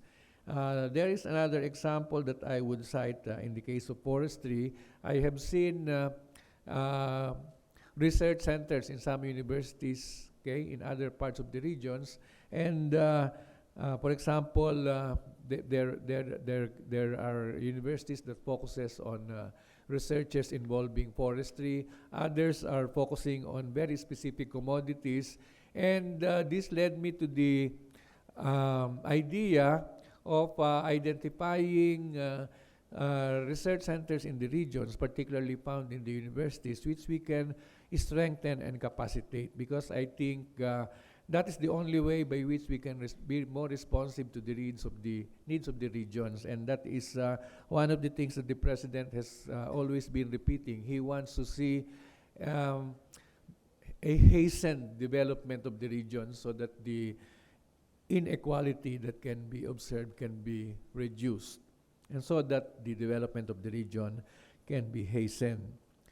So I already mentioned that another focus of our agenda for R&D is results utilization, and this deals with upscaling of agricultural technology transfer and commercialization, the development of innovative and improved traditional extension modalities for the efficient transfer of technologies.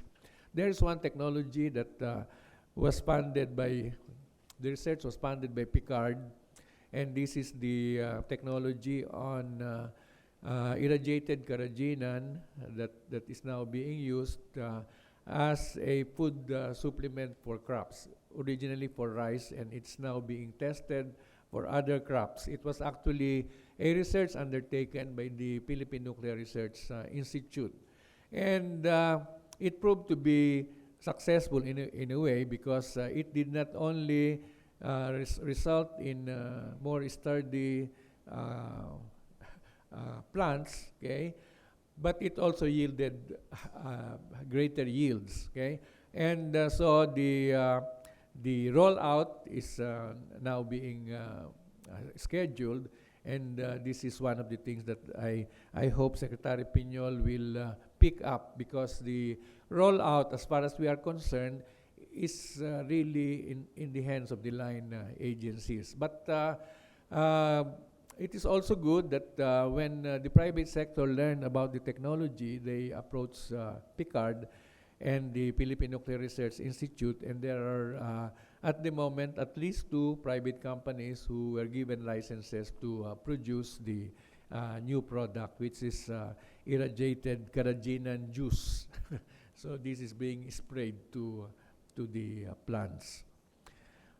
So the other good news that I would like to share with you is that the Philippine Development Plan, which was promised by NEDA to come out by the end of February, was approved last February 20 in the NEDA board chaired by the President. And there are 2 chapters that are relevant for our audience here. We have Chapter 8, which is on expanding economic opportunities in agriculture, forestry, and fisheries.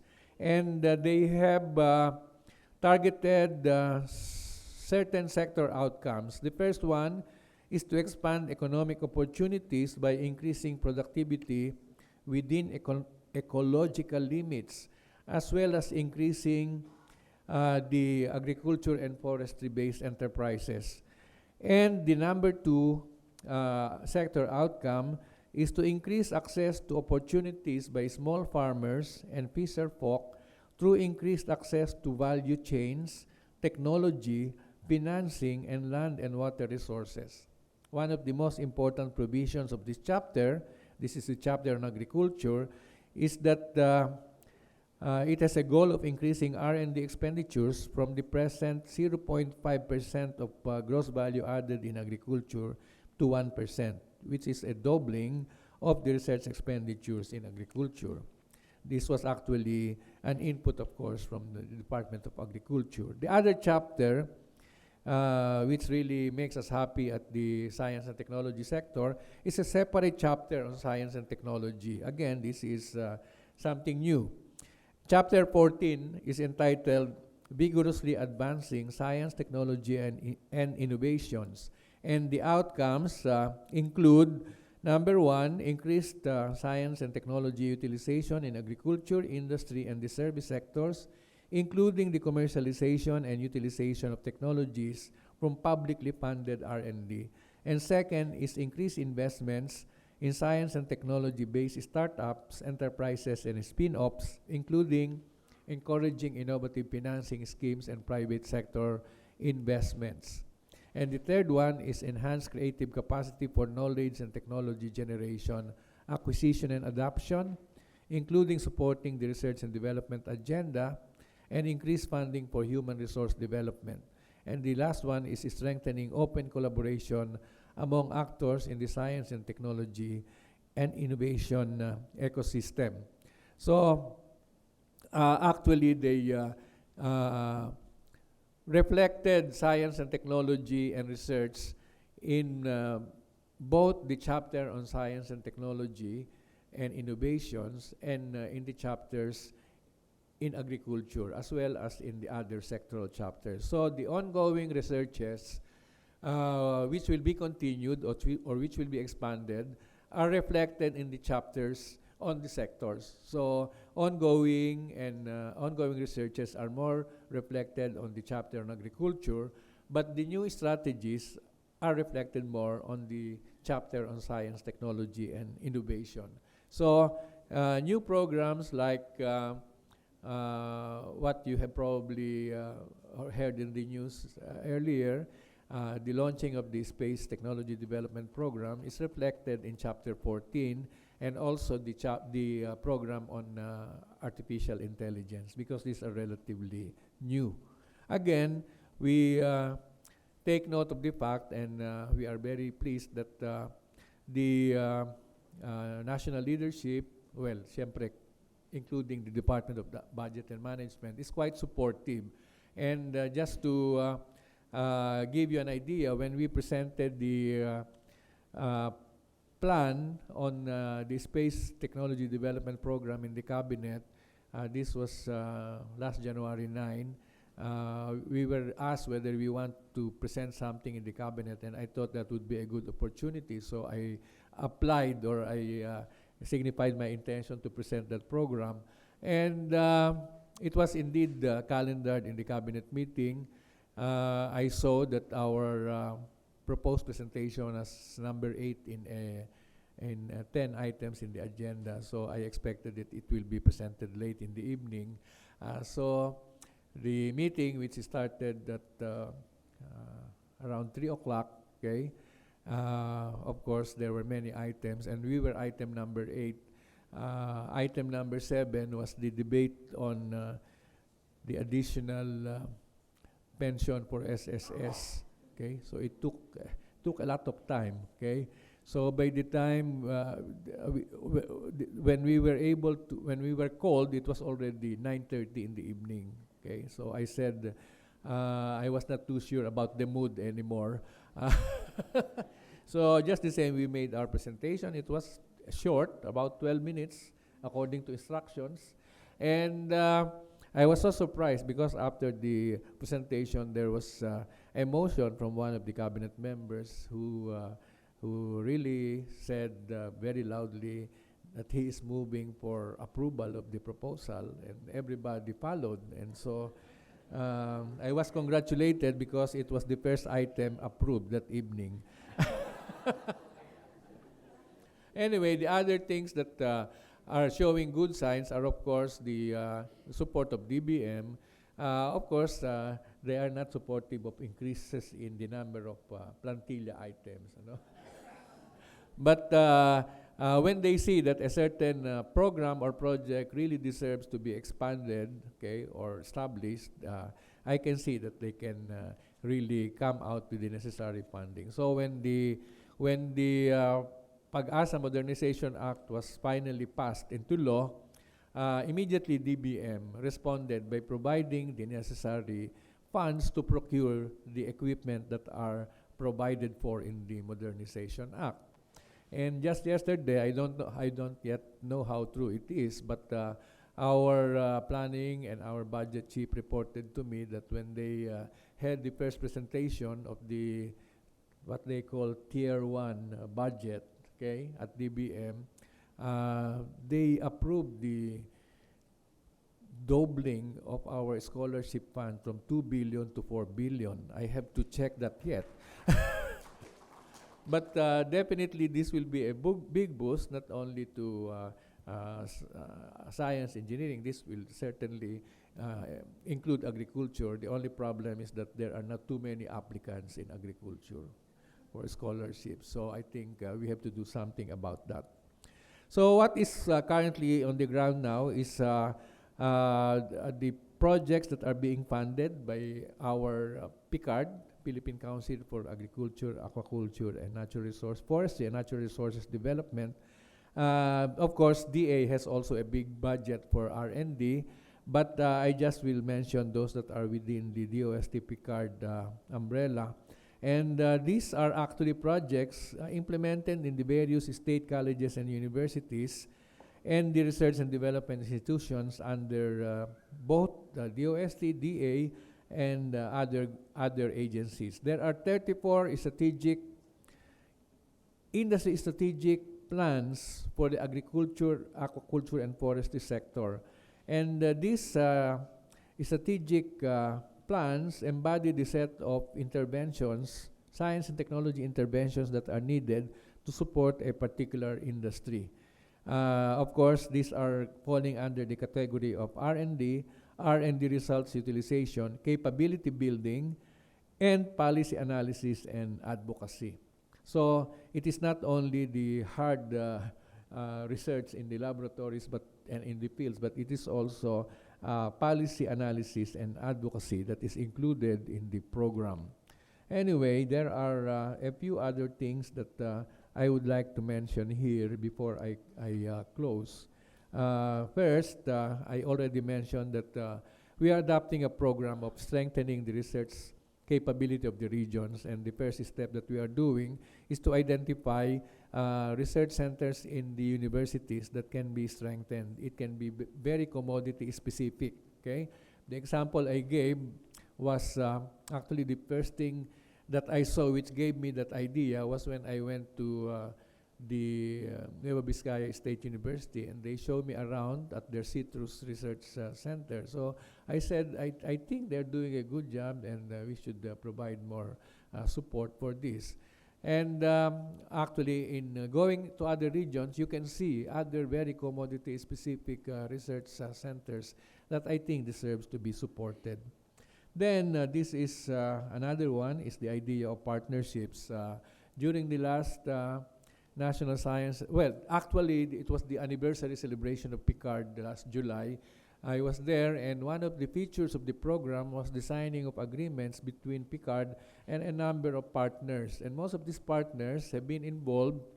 Well, they had some investments in the research itself, but most of them were actually adopters of the technology. So there were groups like the adopters of our native duck purebreds, for example, and there were adopters from the food sector who were adopting our technologies. I think these partnerships will really ensure that our technologies will be utilized. So as early as the research stage, it will be important to identify the partners or collaborators. And I think one of the things that is developing, or we can see now, is that there is more interest from among other countries in partnering with us for research and other scientific collaboration. And I think we should try to identify the best ones and to make the most out of this collaboration. There are already some collaborations, for example, in agriculture. I know the countries where you have partnerships, but there are new ones that are coming in and quite aggressive in trying to get us as partners, okay? So to name a few, the more recent visitors who were really trying to establish or resume, okay, collaboration would be Israel, China, Russia, and the South American countries. Now, again, I already mentioned the support that we have been getting, and maybe last but not least, among these supporters will be people from the legislature. And you know, my experience is that before, because I have been with the department for quite a long time, and I have experienced many budget hearings in Congress, okay, where you really have to prepare yourself for the grilling.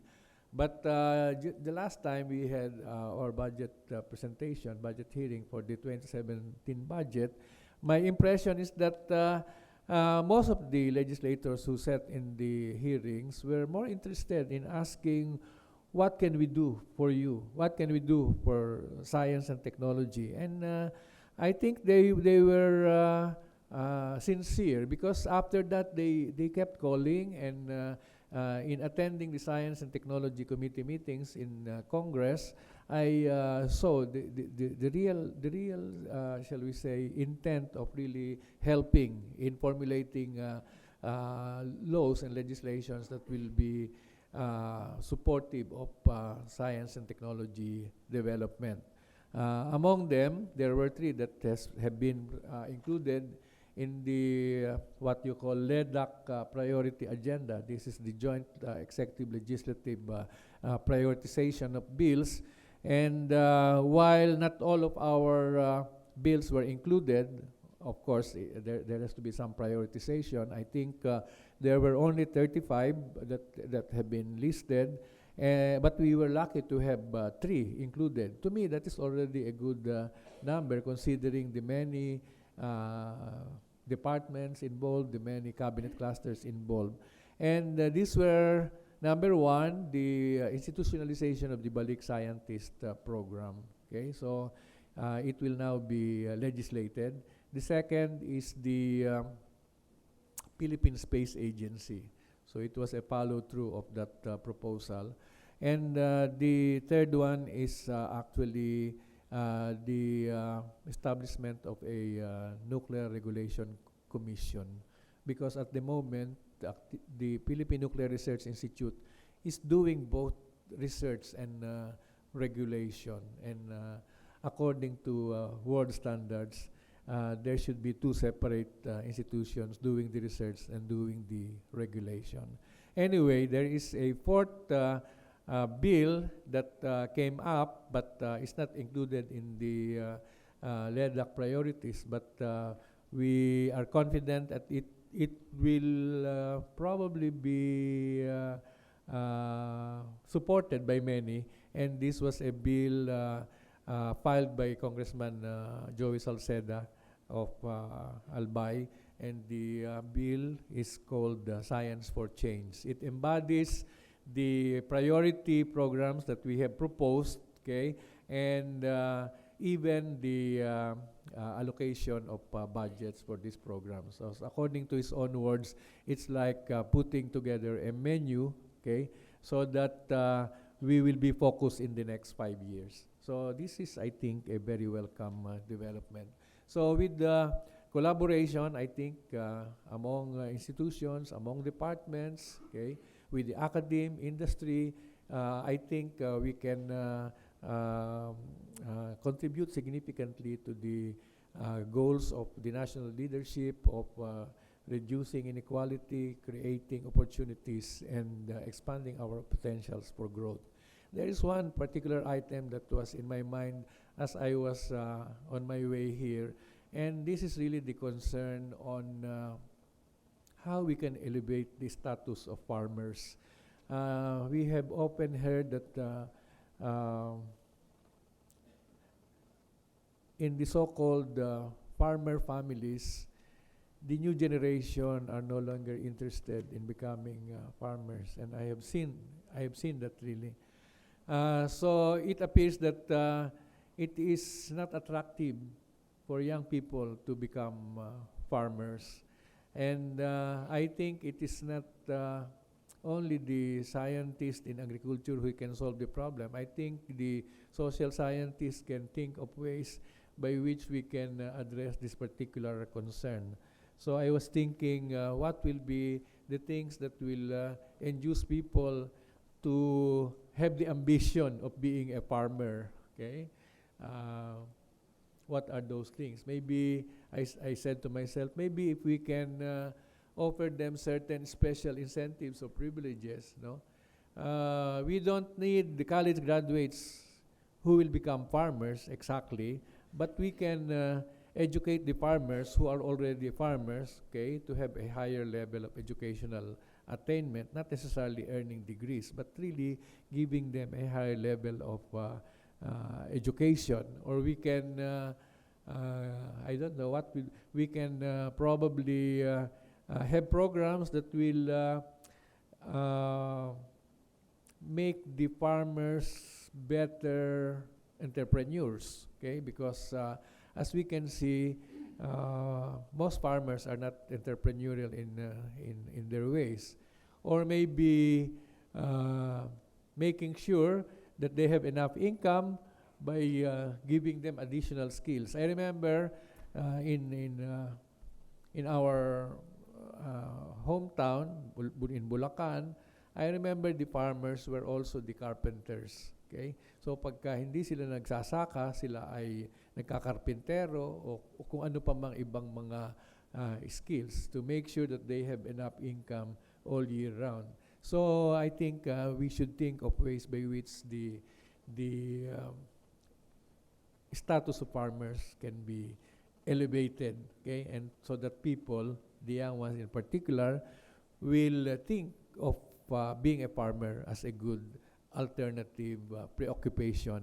So let us just think about that, because I'm really concerned about the fact that there are very few people who would like to become farmers now. So I think with that, I have already taken up much time. So we have, I think I have contributed to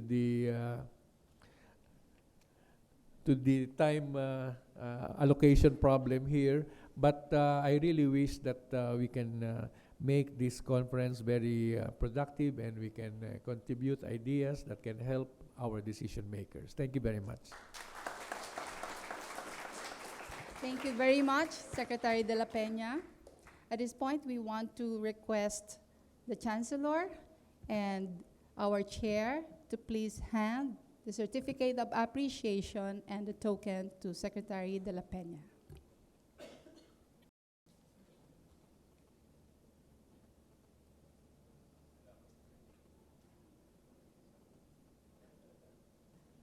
Photo op.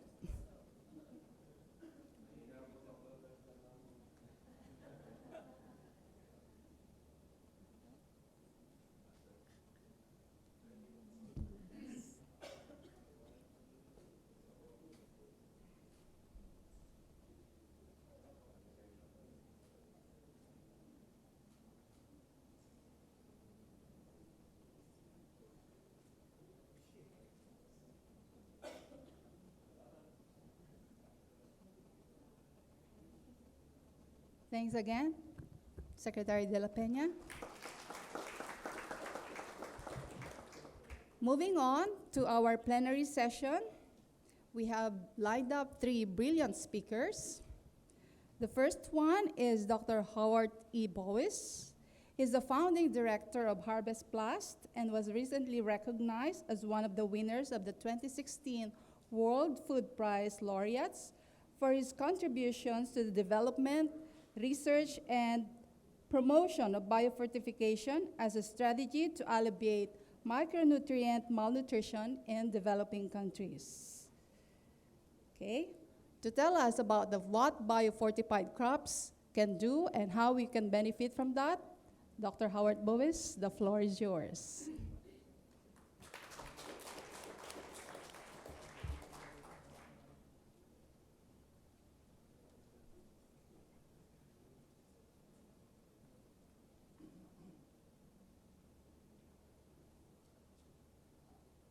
Thank you. It's a pleasure to be here. I actually first came to the Philippines in 1972 as a volunteer, and I made it I liked it so much I said I'm going to come back and live and work in the Philippines. And I ended up accepting a postdoc at the International Food Policy Research Institute. And I said, I'll do that for 2 years and then I'll come to the Philippines. Well, that turned into a 35-year detour. But now I have moved to Los Baños. We have a home here in Los Baños. And this is my wife's hometown. And so I'm looking forward to meeting many of you and working with many of you on the research. So I'm gonna talk about biofortification, which is the program that I got involved in, and why I ended up staying at IFPRI for so long. So I'm gonna first. Which way do I point? Toward this.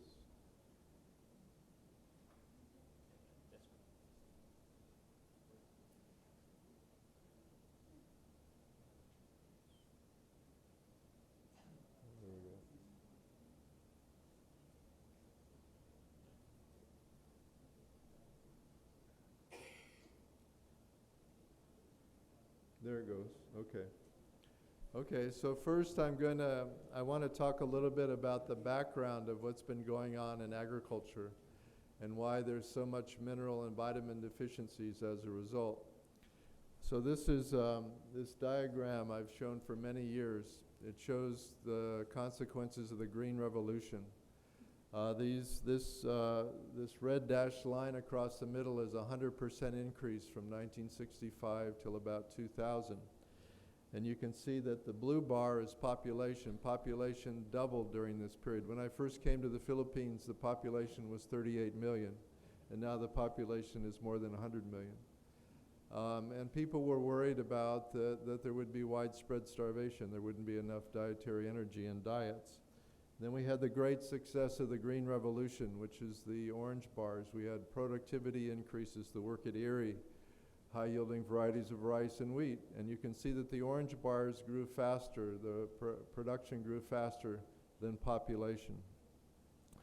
But what I really want to focus on is the green bars, and that's pulse production.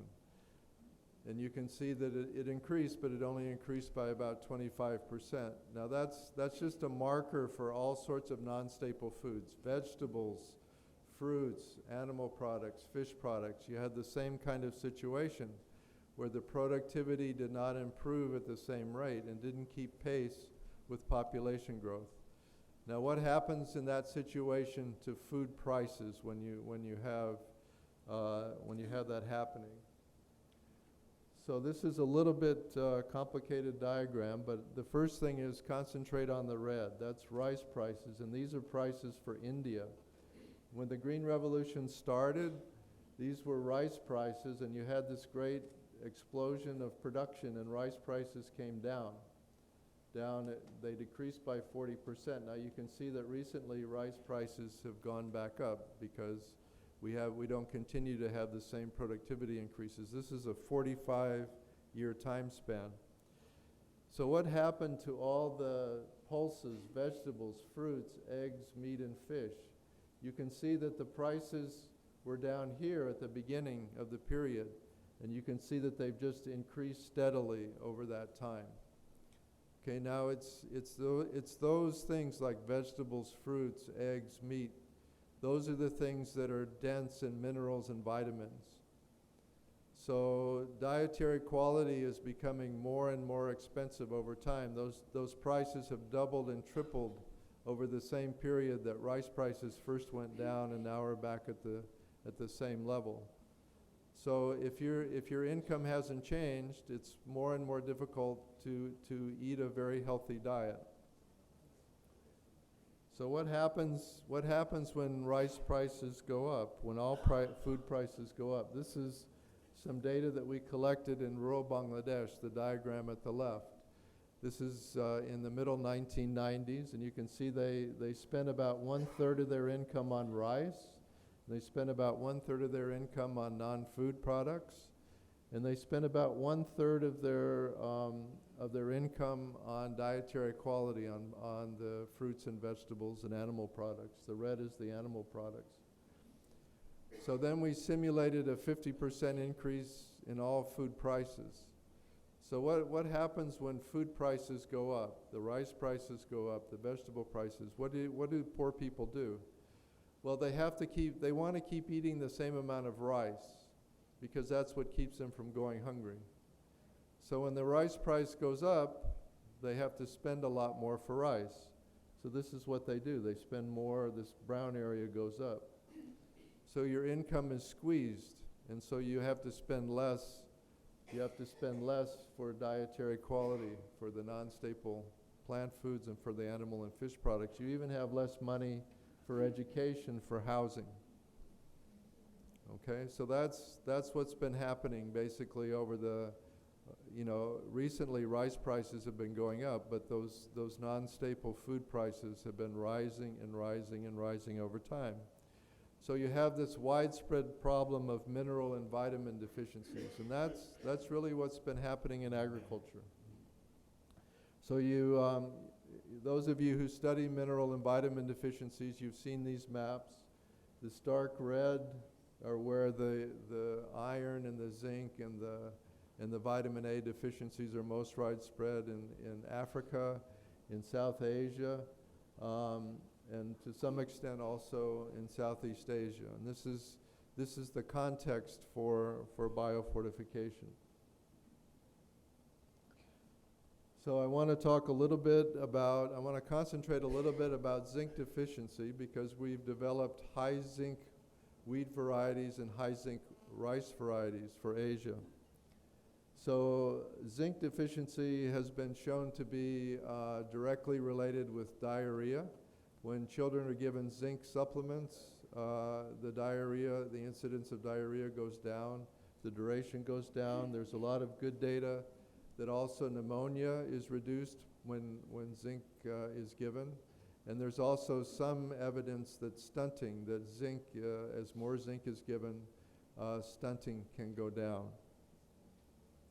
And also just to give you an idea that zinc deficiency is a problem in Asia, about 1 in 4 people in Africa, it's estimated about 1 in 4 people in Africa are subject to zinc deficiency, and about 1 in 5 people in Asia are subject to zinc deficiency. So zinc is a problem in Asia.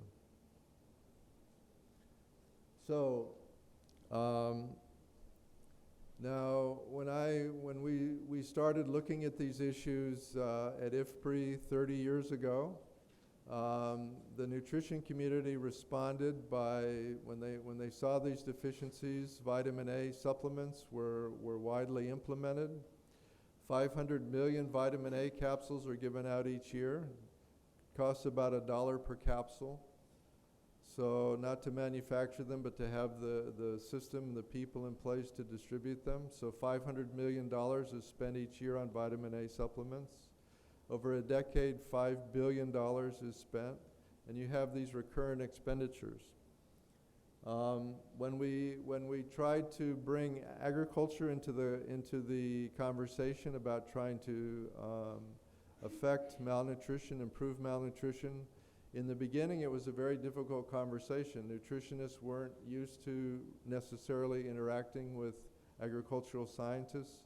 Agricultural scientists were very focused on increasing yields, improving productivity, and they said that's not our problem. Malnutrition is not our problem.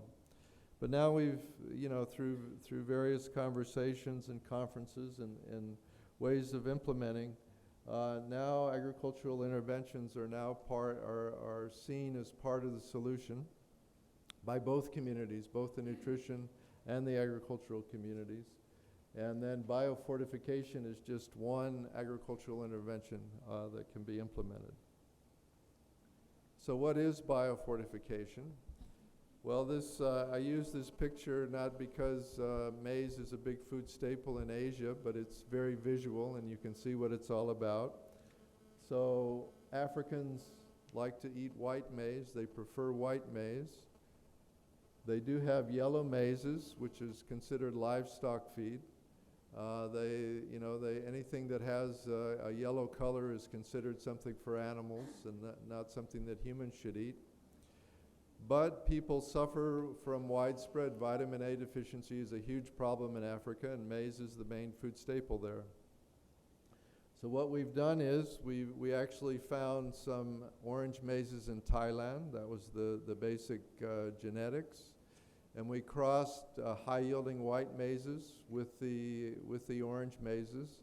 And over time, we've been able to develop this orange maize, which is high-yielding, just as high-yielding as the white maize, and it has very high levels of vitamin A in them. So our value proposition to mothers in Africa is, are you going to, for the same price, because they're high-yielding, for the same price, are you going to buy and eat white maize, or are you going to protect your family from vitamin A deficiencies and buy and eat the orange maize? And that's an obvious value proposition, but so what do they say? Well, the first thing they say is, how does it taste? And so we give them taste tests and we blindfold them and they test, and they can pick the white one and the orange one. They can tell the difference in taste.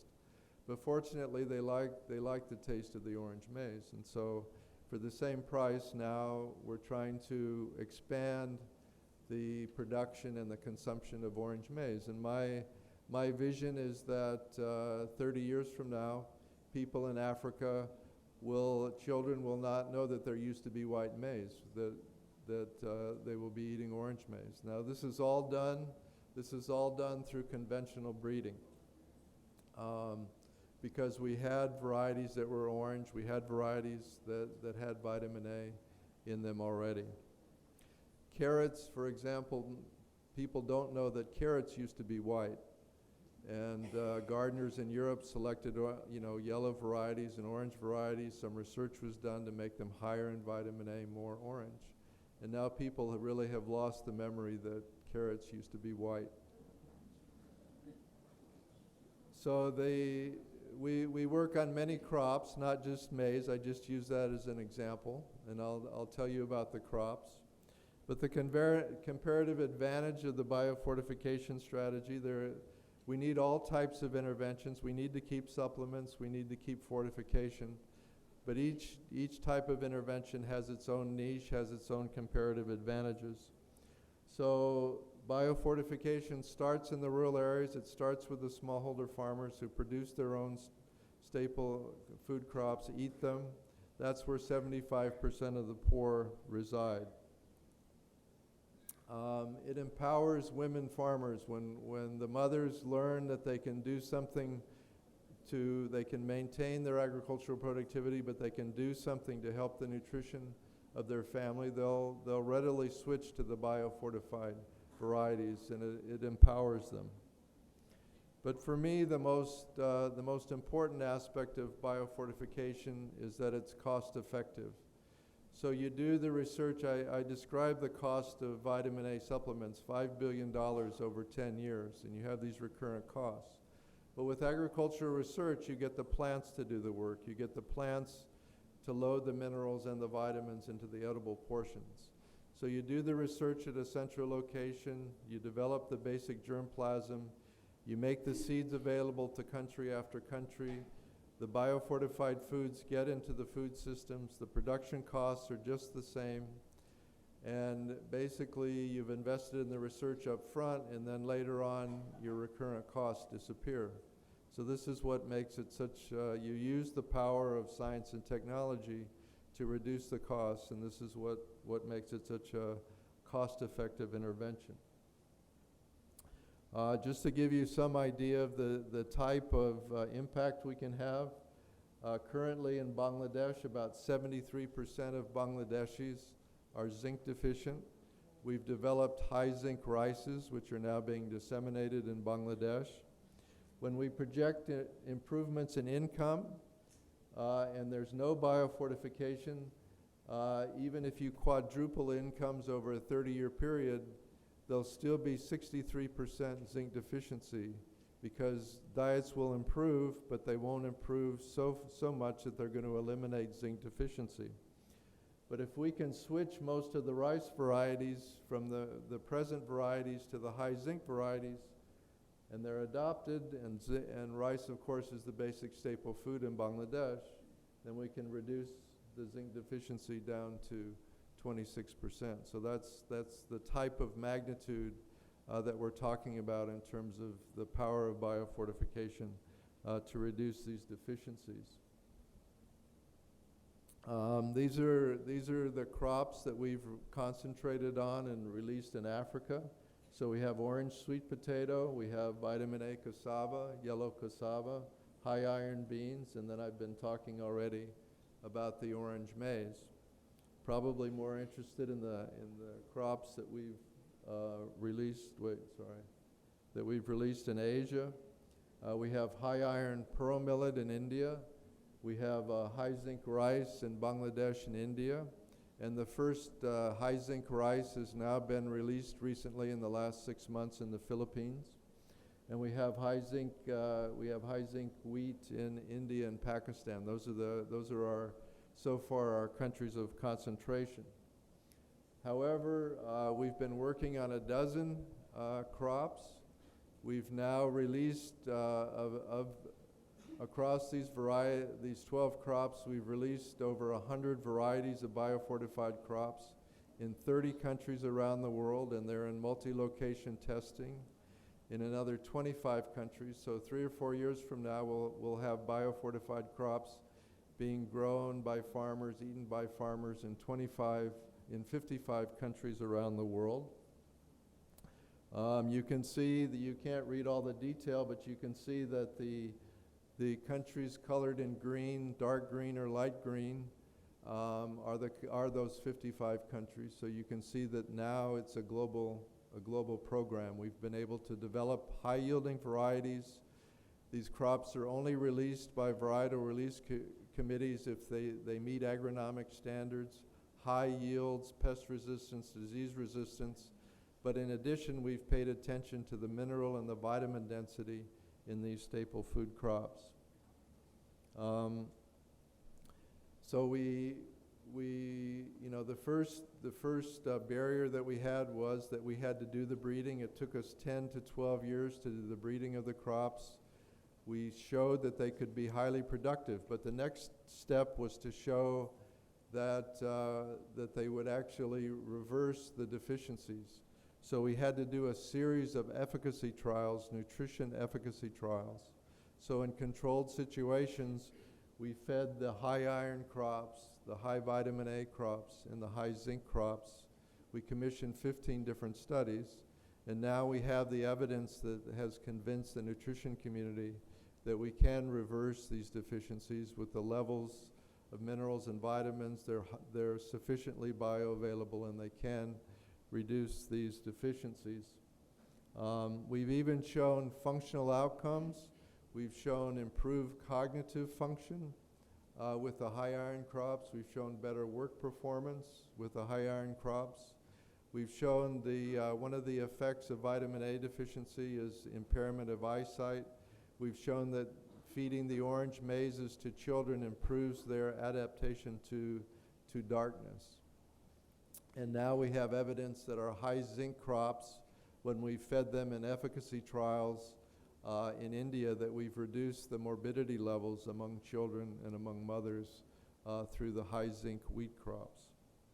I have several slides on the nutrition results. I'm just gonna scroll through them in the interest of time. We did one study in Mozambique where we introduced orange sweet potato over a 2-year period.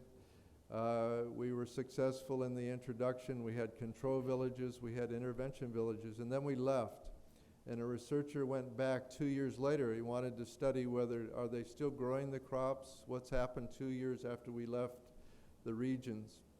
And that researcher found that when he compared the intervention villages with the control villages, they were still growing the orange sweet potato. And diarrhea, the incidence of diarrhea among children less than 3 years old was 50% lower in the intervention villages as compared with the control villages. So we've done the plant breeding. We've established breeding pipelines. We've done the nutrition studies. So now the big job of Harvest Plus is to do the dissemination. Get the varieties out to farmers, get them adopted, get them eaten. We now estimate that about 4 million farm households are growing biofortified crops around the world. That's about 20 million people. We consider that just a drop in the bucket at this point. For example, we need to show in some countries that we can scale up. This is just a map of Rwanda where we've introduced 10 varieties of high iron beans. Those high iron beans are higher yielding than the normal beans. Beans are the main staple food in Rwanda.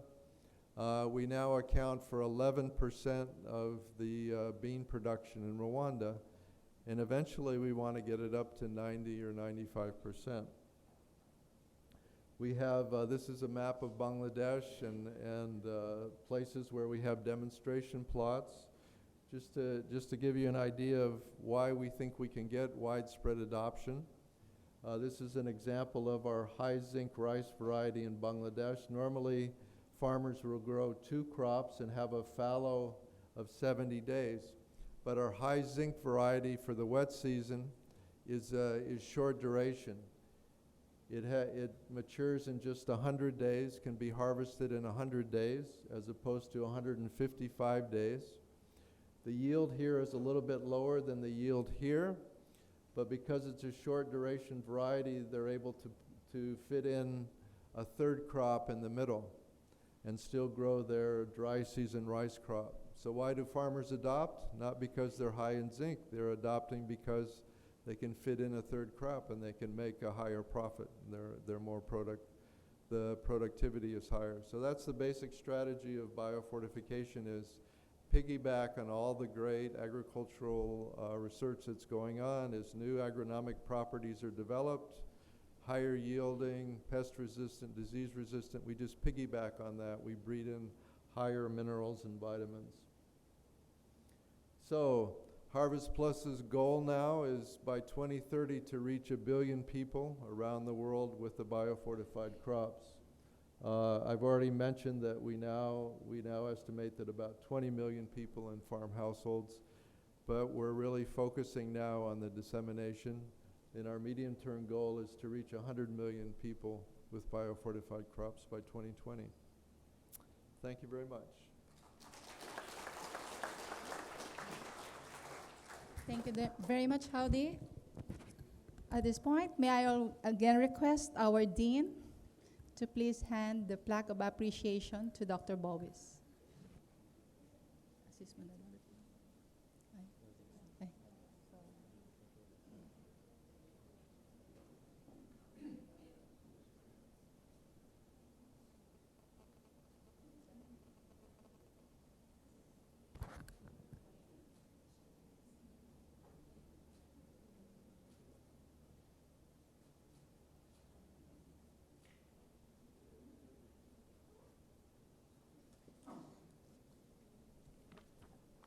All right, thank you very much. At this point, we have another distinguished speaker, actually, who would talk within the theme of the nexus of food security, poverty, rural development, climate change consequences. It is actually Dr. V. Bruce J. Tolentino, who is serving as the current Erie Deputy Director General for Communication and Partnerships, which he has been holding since 2012. He's also the current elected secretary to the Erie Board of Trustees. And therefore, we could welcome Dr. Bruce Tolentino from International Rice Research Institute. Good morning. I'm so glad that Howdy went ahead. You did some of my work for me. Thank you very much.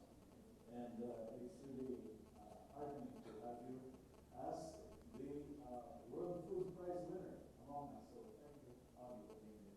And thank you to the organizers for enabling this presentation. Okay, here's Erie. And some of you are here for the first time. Can I see show of hands? Anybody coming in from abroad? At least one. At least one. Please visit. It's just down the road. Okay? And we've been around since 1960, founded by US and the Philippines, of course. And headquarters is here in Los Baños, 15 country offices all across the globe. 1,300 staff from 36 countries, including at one time Dr. Paul Teng. And Howdy also stayed for a while at Erie. So I feel like this is a reunion. Rice, of course, is the oldest food crop. It's eaten by up to 70% of the world's poor. So if you improve the crop, both in yield as well as in health, you're helping a lot of poor people. It fits with all the Sustainable Development Goals, at least 7 or 8 of them. Rice feeds 4 billion people every day and is grown by 144 million families.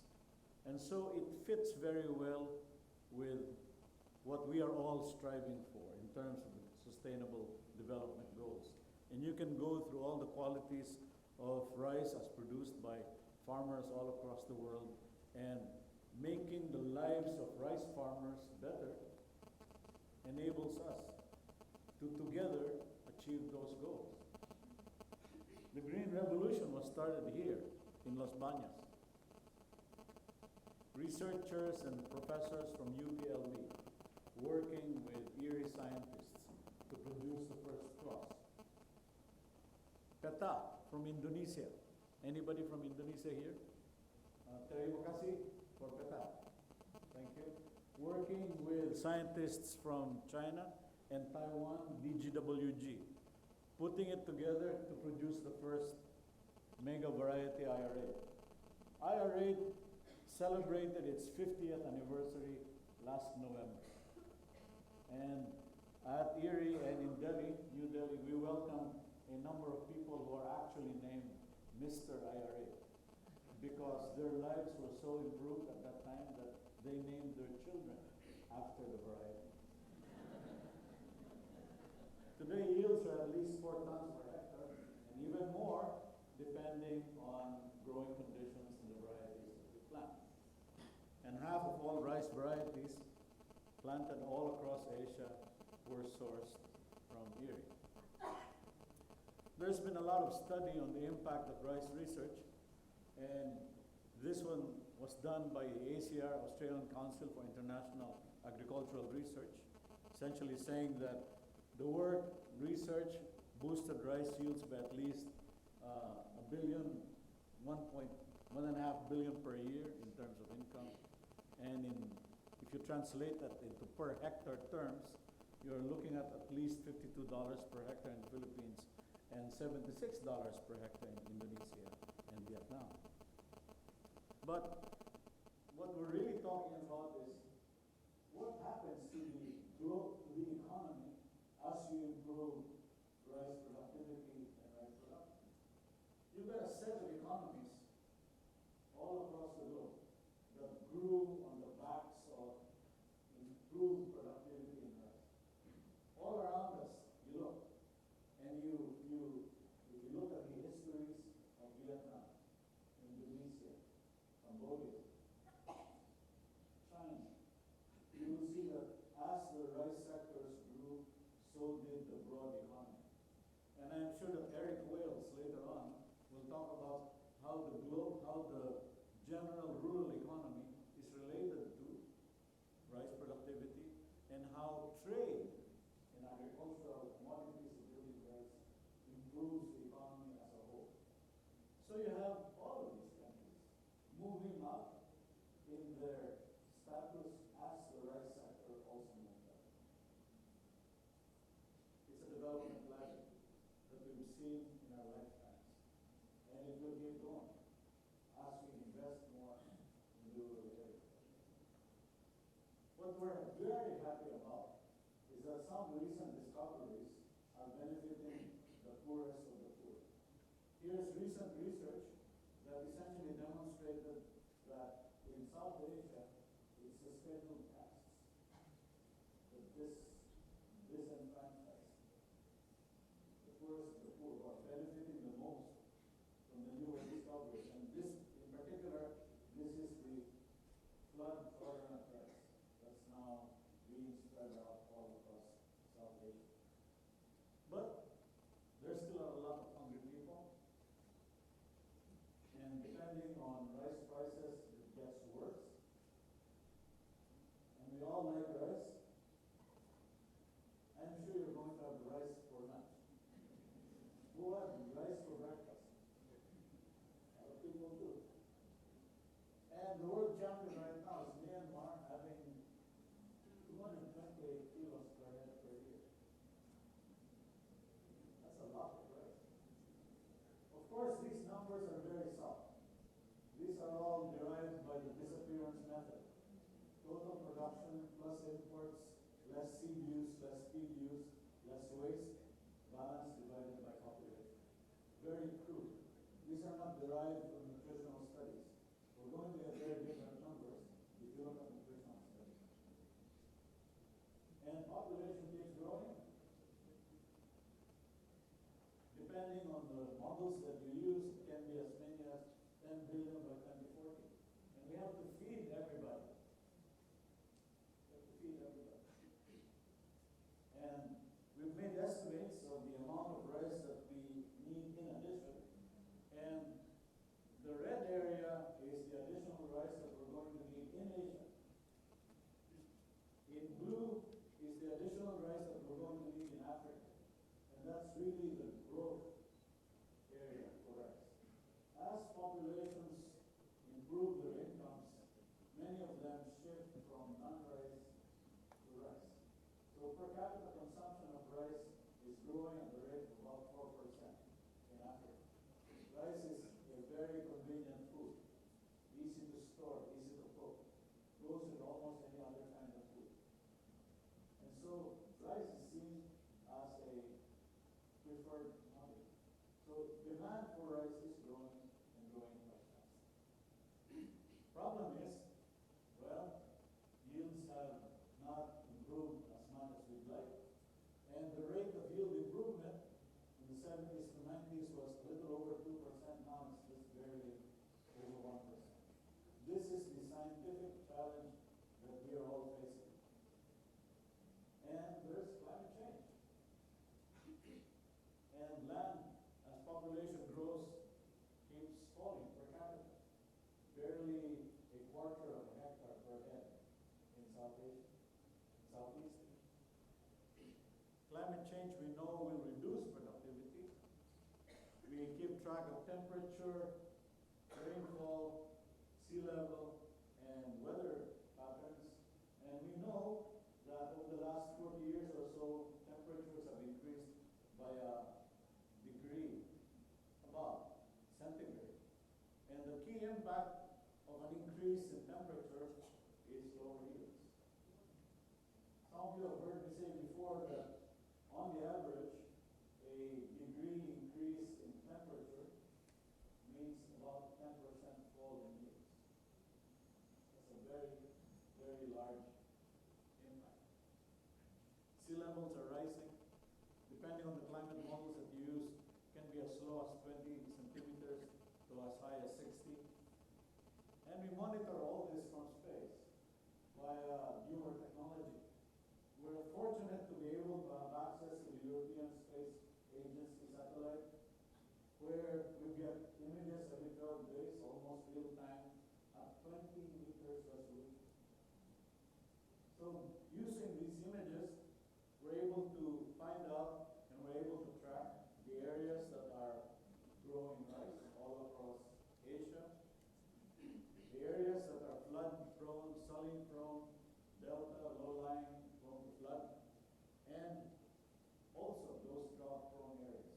And you can see immediately Red River Delta, Mekong River Delta, the areas around the Bangladesh and Irrawaddy in Myanmar.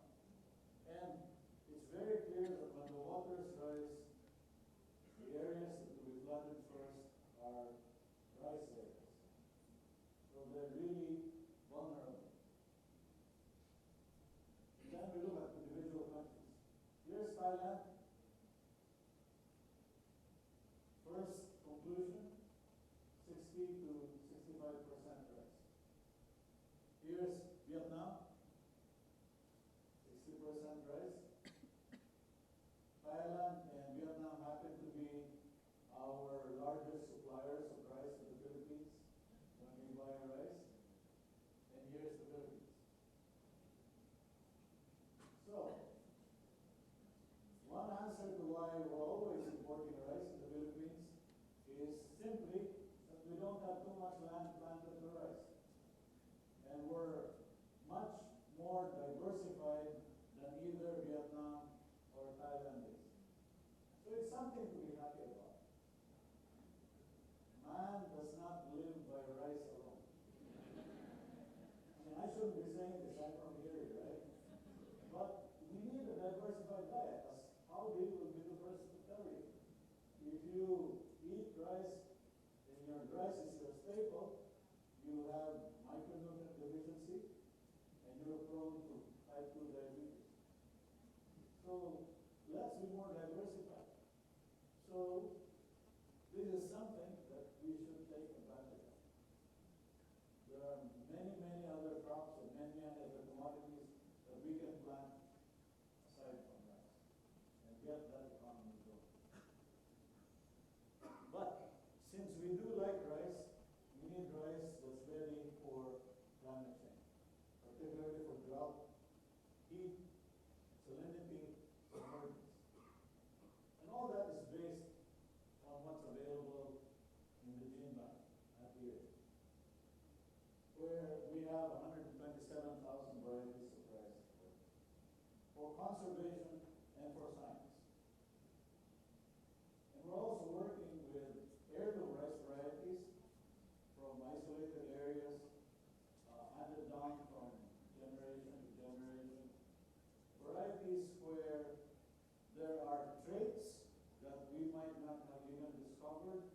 And we can use higher value as well as capacity to tolerate flood, tolerate salinity, tolerate heat, and probably even more nutritional content.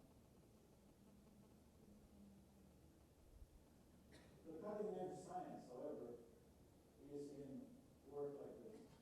How do you transform the rice variety so that it's a much more efficient factory of food? C3 is the photosynthesis process that you find in rice. C4 is the photosynthesis process you find in maize. Maize is a much more efficient factory of food.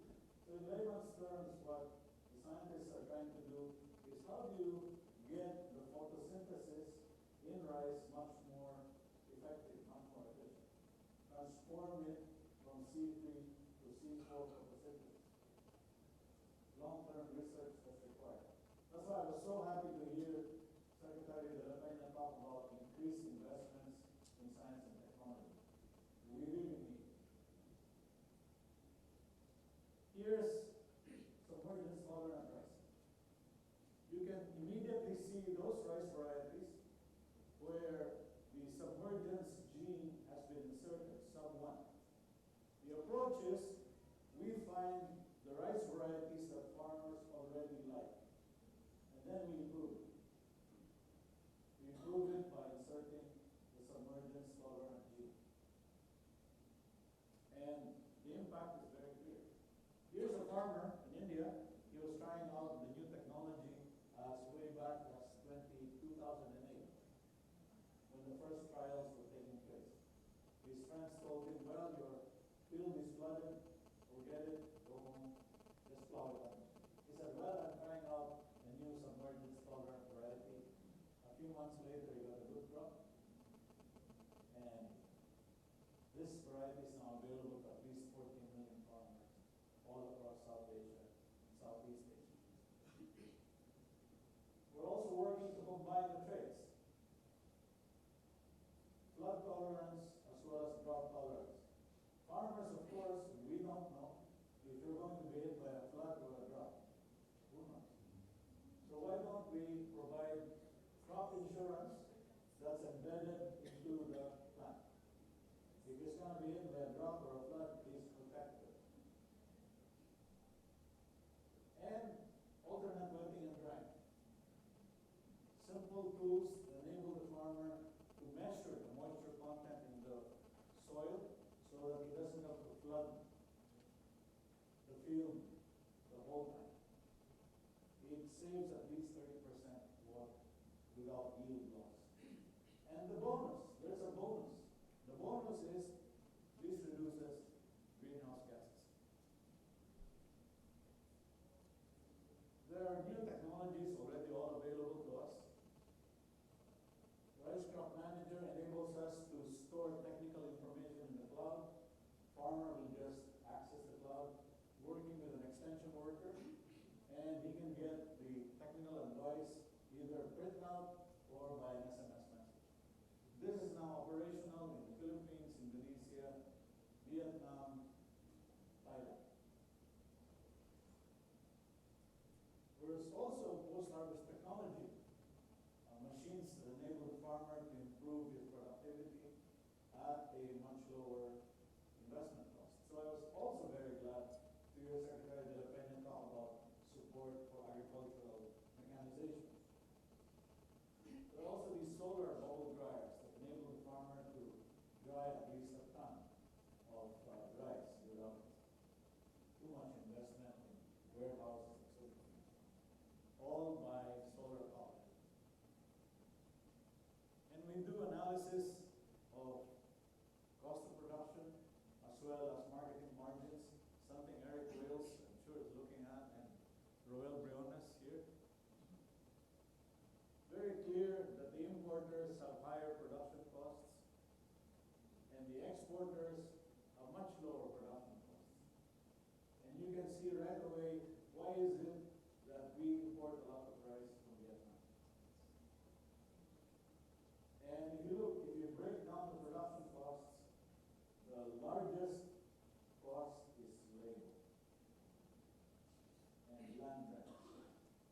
So here's labor and here's land rent.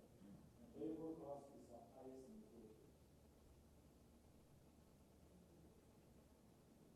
It forms part of the explanation of why many farmers don't want to go back to the farm. It also forms the explanation why is it that many of our laborers would prefer to work in the city or go abroad. We work on ways to spread the technology across borders. Here's an agreement between Bangladesh, India, and Nepal where it enables farmers and the agricultural systems in each country to share across borders the technology immediately upon release, so that we don't have to repeat the entire research cycle in each country. We're now starting on an effort to also try this out across ASEAN. It's going to be a much more complex affair, given ASEAN, because some are competitors, but across South Asia it was a much welcome initiative. We all want the perfect variety, however. Smells good, looks good, no chop, cooks well, makes nice sushi, makes nice soup. And so we're working with the Sustainable Rice Platform. Many companies that focus on the quality of rice. In a few years, half of the world's population will be shopping most of the time in supermarkets. And so, it means that brands and marketing and quality differentiation will become very, very important.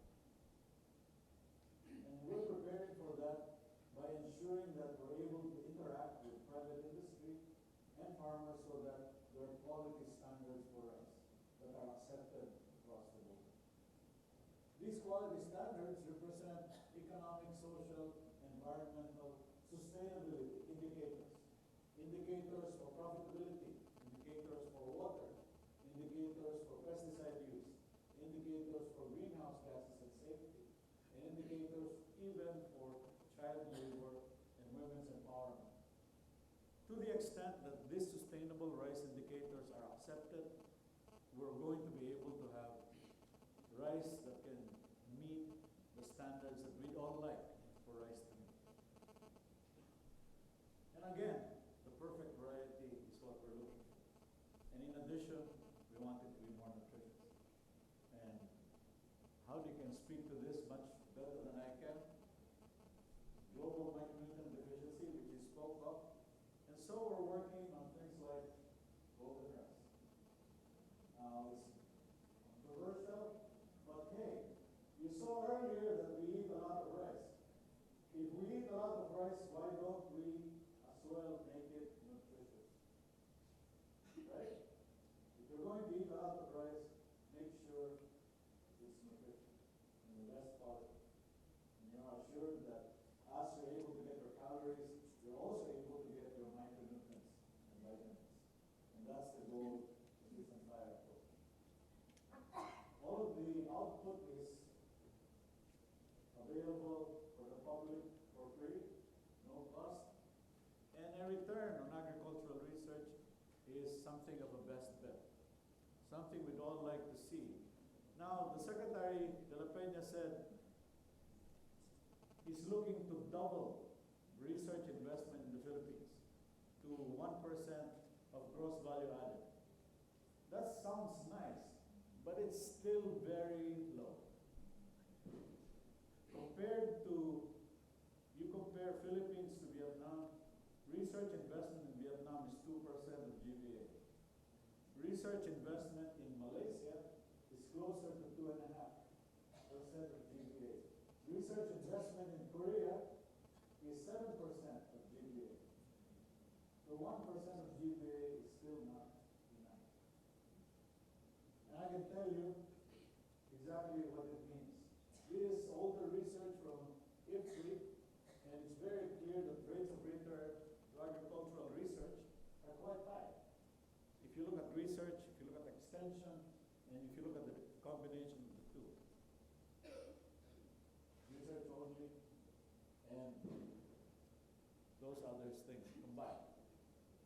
terms of public spending, in terms of agricultural performance, also very high for several countries. And this one, I leave you with the last slide. This is Philippines' budgets for rice across the last 25 years. And a lot of the money, Philrice, our foremost research agency, gets 1%. National Food Authority gets 47%. Irrigation gets 39%. And the irrigation chief was just fired yesterday. Now, as researchers, you ask yourself, which of these investments, National Food Authority versus irrigation versus research, will have the greatest return? And that tells you how we're spending our money. And this illustrates the problem. Here's the Philippines, Thailand, and Vietnam, and harvested rice area, most of which can be gained through investments in irrigation.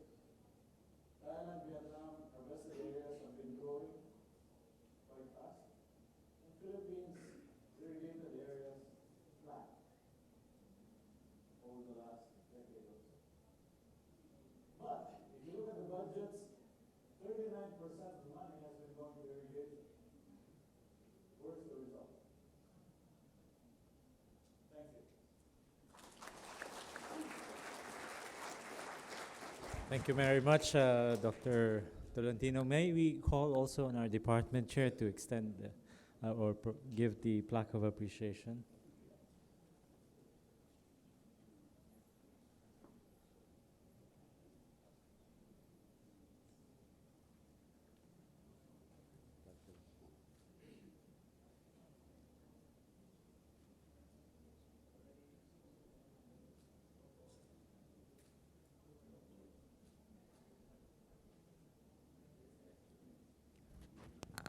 Again, thank you. Before I give the floor to Mel to introduce our next speaker, I'd just like to mention to everyone that we are actually live at UPLB. So our students are actually watching us as well. And I like for my class, I posted it. It's streaming.uplb.edu.ph.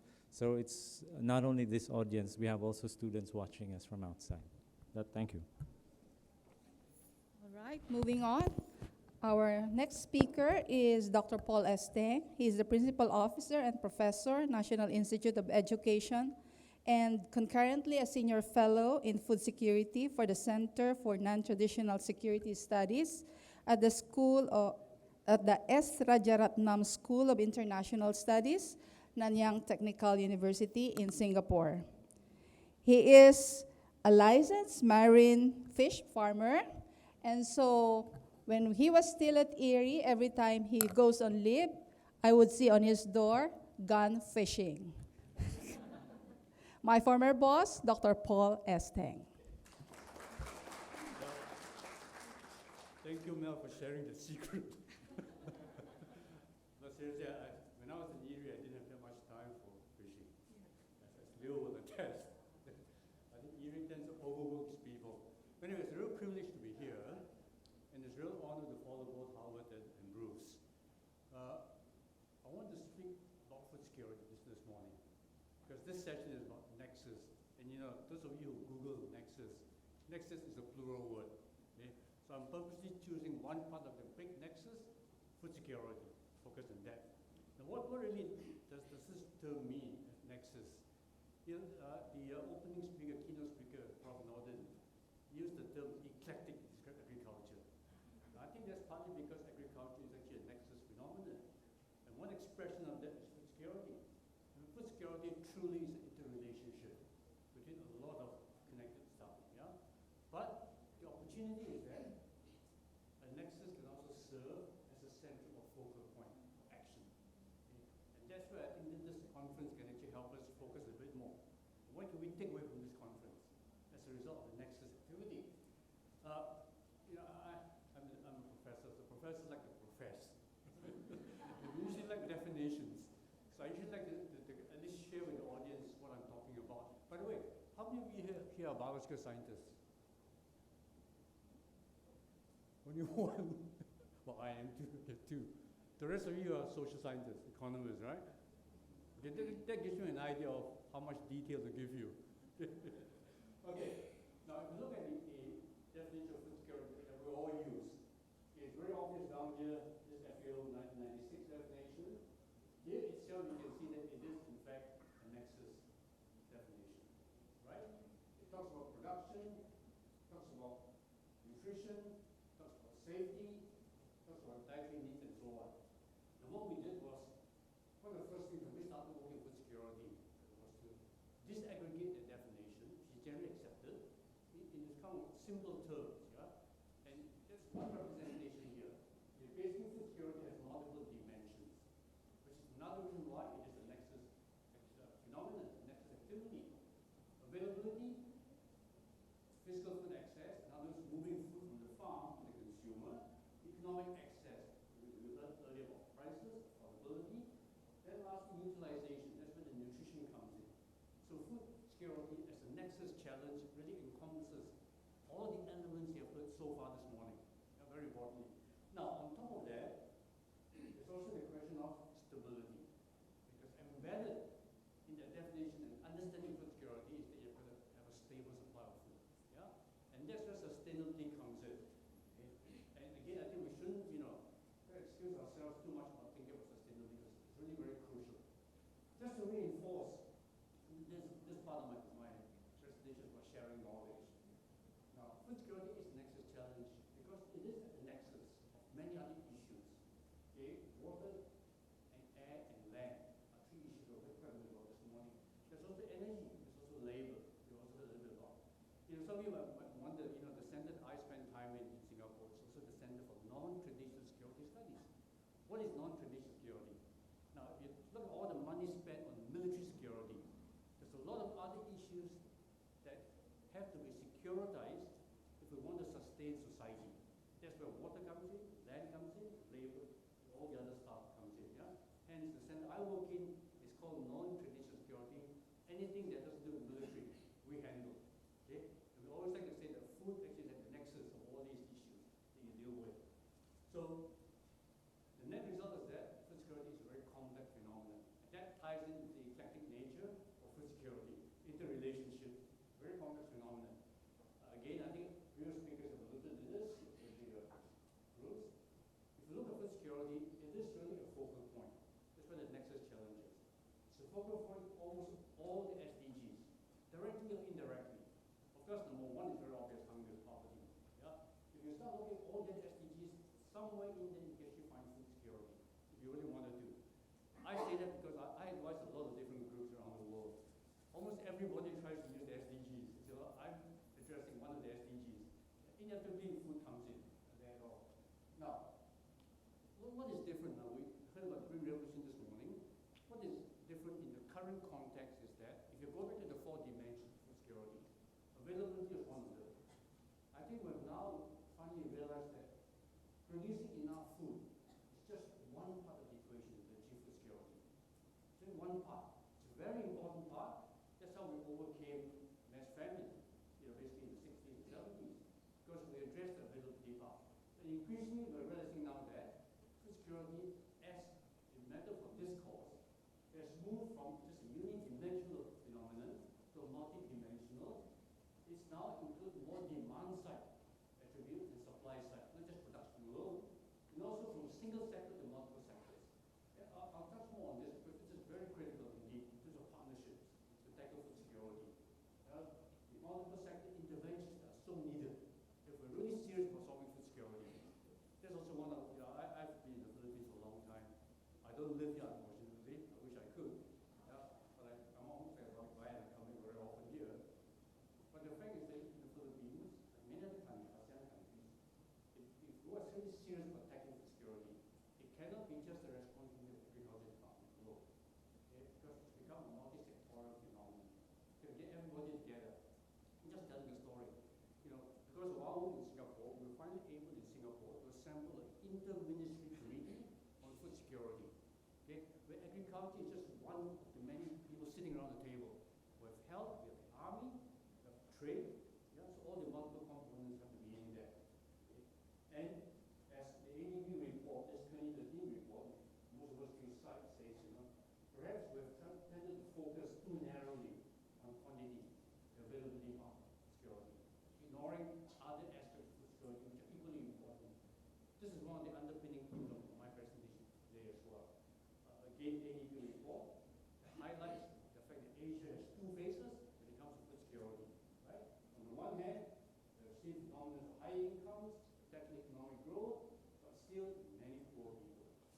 seen a growing per capita demand for food. It's one of Bruce's figures that show that. Significant undernourishment remains. I think Howard's data shows that very well. But also price volatility, which has been very evident in the last decade. That's the main cause of uncertainty in terms of trade in food items. Now, I couldn't resist showing this slide because I always like to kind of point out, I live in Singapore now. Singaporeans can't really see the figure. It is from GAIN, the Global Alliance on Food Nutrition. Singaporeans spend on average 8.7% of the household income on food. It's one of the lowest in the world. Now, GAIN's data shows that the Philippines spends about 37% on the average. Okay? You compare the quantum there, right? And the take-home message is that the higher the percentage of the income you spend on food, the more malnutrition it is. And again, others have stated this figure. 1 in 10 Asians, in fact, is nutritionally and food insecure. These are FAO figures, by the way. Yeah? Okay, so again, putting together this big nexus, picture. Okay, why is it a nexus? If you look at the change agents of food security, in what is obviously a very evolving Asian landscape. Again, this is the message that's come through Dr. Ngo and also Dr. Valentino's talks. Well, this is a changing landscape. Supply side change agents are important, and we've all actually recognized this, especially the demographics of supply. Yeah? In contrast, there's also demographics of demand. These are two fast-changing aspects of demographics. We're seeing a declining and aging farm population, okay? And that's a big problem all over Asia. In Japan, average age of a farmer is now 67 years old, even older than me actually. And demographics of demand, where population growth per se, I think Bruce cited the numbers. No, sorry, it was Howard cited the numbers of the Philippines, right? But it's not just the numbers that are concerned. It's the urbanization phenomenon. And it's really worrisome. Okay? Asia is the fastest urbanizing region of the world. Why is it worrisome? And this really is where the demand side comes in. Higher income, social urbanization, diet changes, more demand for protein food. I don't know how many economists, based on the figures that in China, the demand for protein has almost quadrupled, basically, compared to the 1960s. This puts pressure on land, on water, and so on, actually. Now, from the supply side aspects, I think we're quite familiar with the fact that agriculture has not really advanced as fast as we want to, in terms of average yields per year per hectare. Then environmental degradation, climate change, also diversion to other uses. So these are some of the changes that we see if we look at food security as a nexus. Okay? A link between many, many changing factors, which we have to tackle. Okay? Not in isolation, integrated, yeah? As a complex. Okay? So I tend to use the term problematique to talk about food security. Instead of problem. The problematique is a mixture of problems. Okay? Suggesting that you can't solve food security by just tackling one issue. There are too many other interlinked issues. Yeah? Okay, let's move on. So what do we do about it? I was privileged to have a big project funded by the Singapore government that basically asks us to look at, how vulnerable is Singapore? Okay? And so I was able to work with Syngenta, the company, and Frontier Strategy Group, to come up with this Rice Bowl Index. We launched it in 2013 at the World Economic Forum meeting in Bangkok.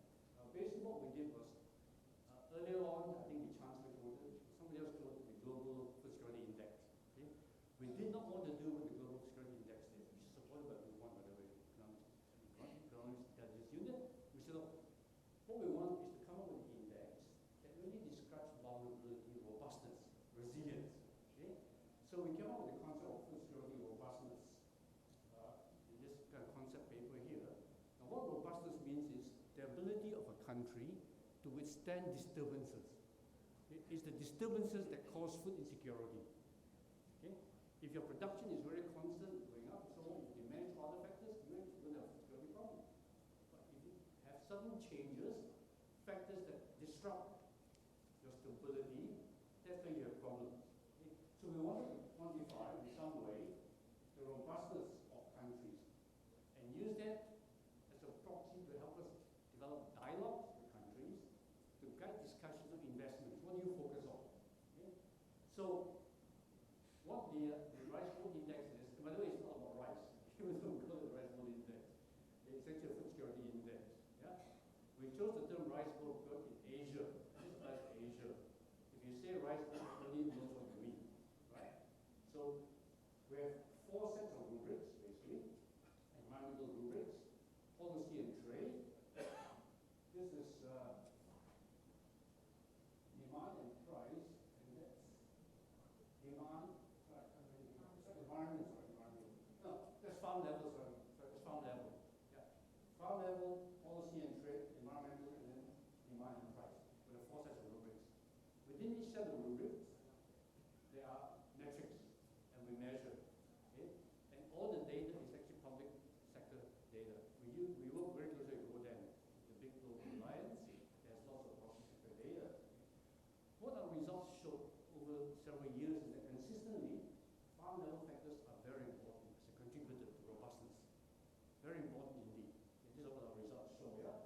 invest and maintain farm level productivity, especially in countries that rely on agriculture as a means to supply food.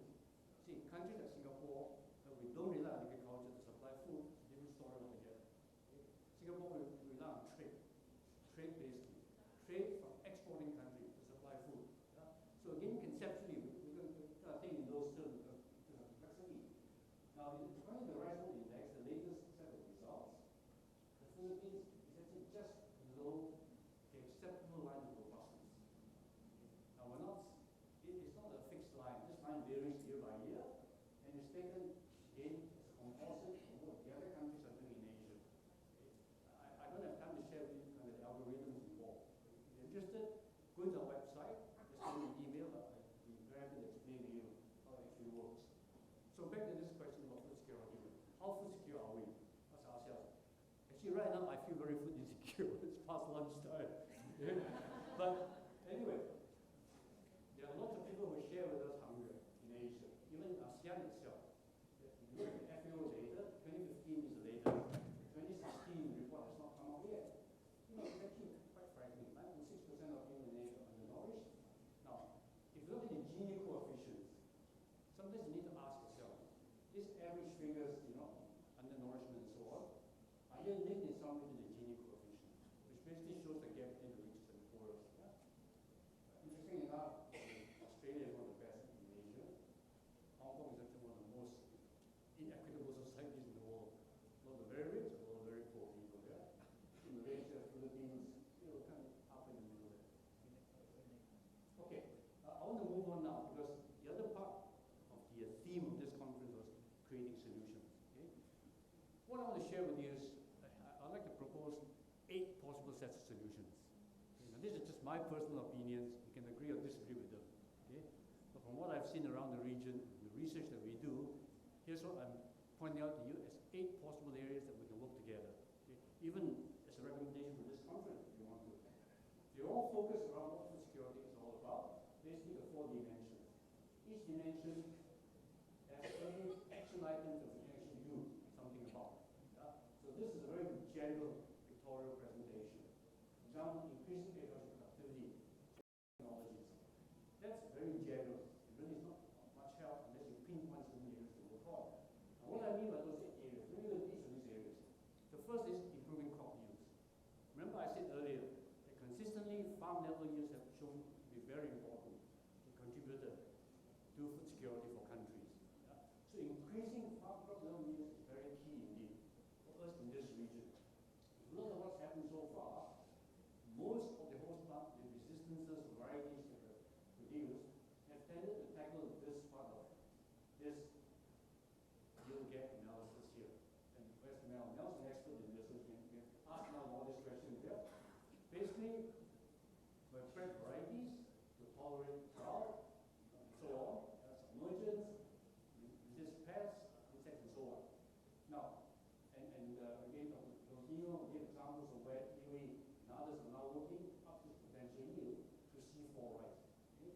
But what we really don't know, and haven't tapped the full potential of this, really going beyond GMOs, genetically modified factors that can raise the theoretical yield. Right? You know, we used to think that theoretical yields are in the range of 15 to 20 tons. Okay? Now, I think that thinking has changed a lot, even for rice. The theoretical yields, in fact, are much higher now. Whereas actual potential yield has also been raised. Okay? When I was much younger, tromping rice fields, in Erie, we used to see 14 tons per hectare of rice in Yunnan, okay, in Australia, and in Sacramento Valley. Today, those 14 tons per hectare actually are not uncommon anymore. Okay? There are many parts of the world that show 14 tons per hectare per season, not per season, per season of rice. That really highlights this whole aspect of yield gaps. Okay? And being able to raise crop yield levels is a very key component of assuring food security going forward in the future. Here's just an example of yield gaps. This is taken from a study that Cooney Fisher and Greg Barley. It's a very nice book, by the way. You probably get a free copy from ACIR. Go to the Australian Embassy. There are lots of copies there. Free copy. But the data is actually very interesting. If you look at it, they gave examples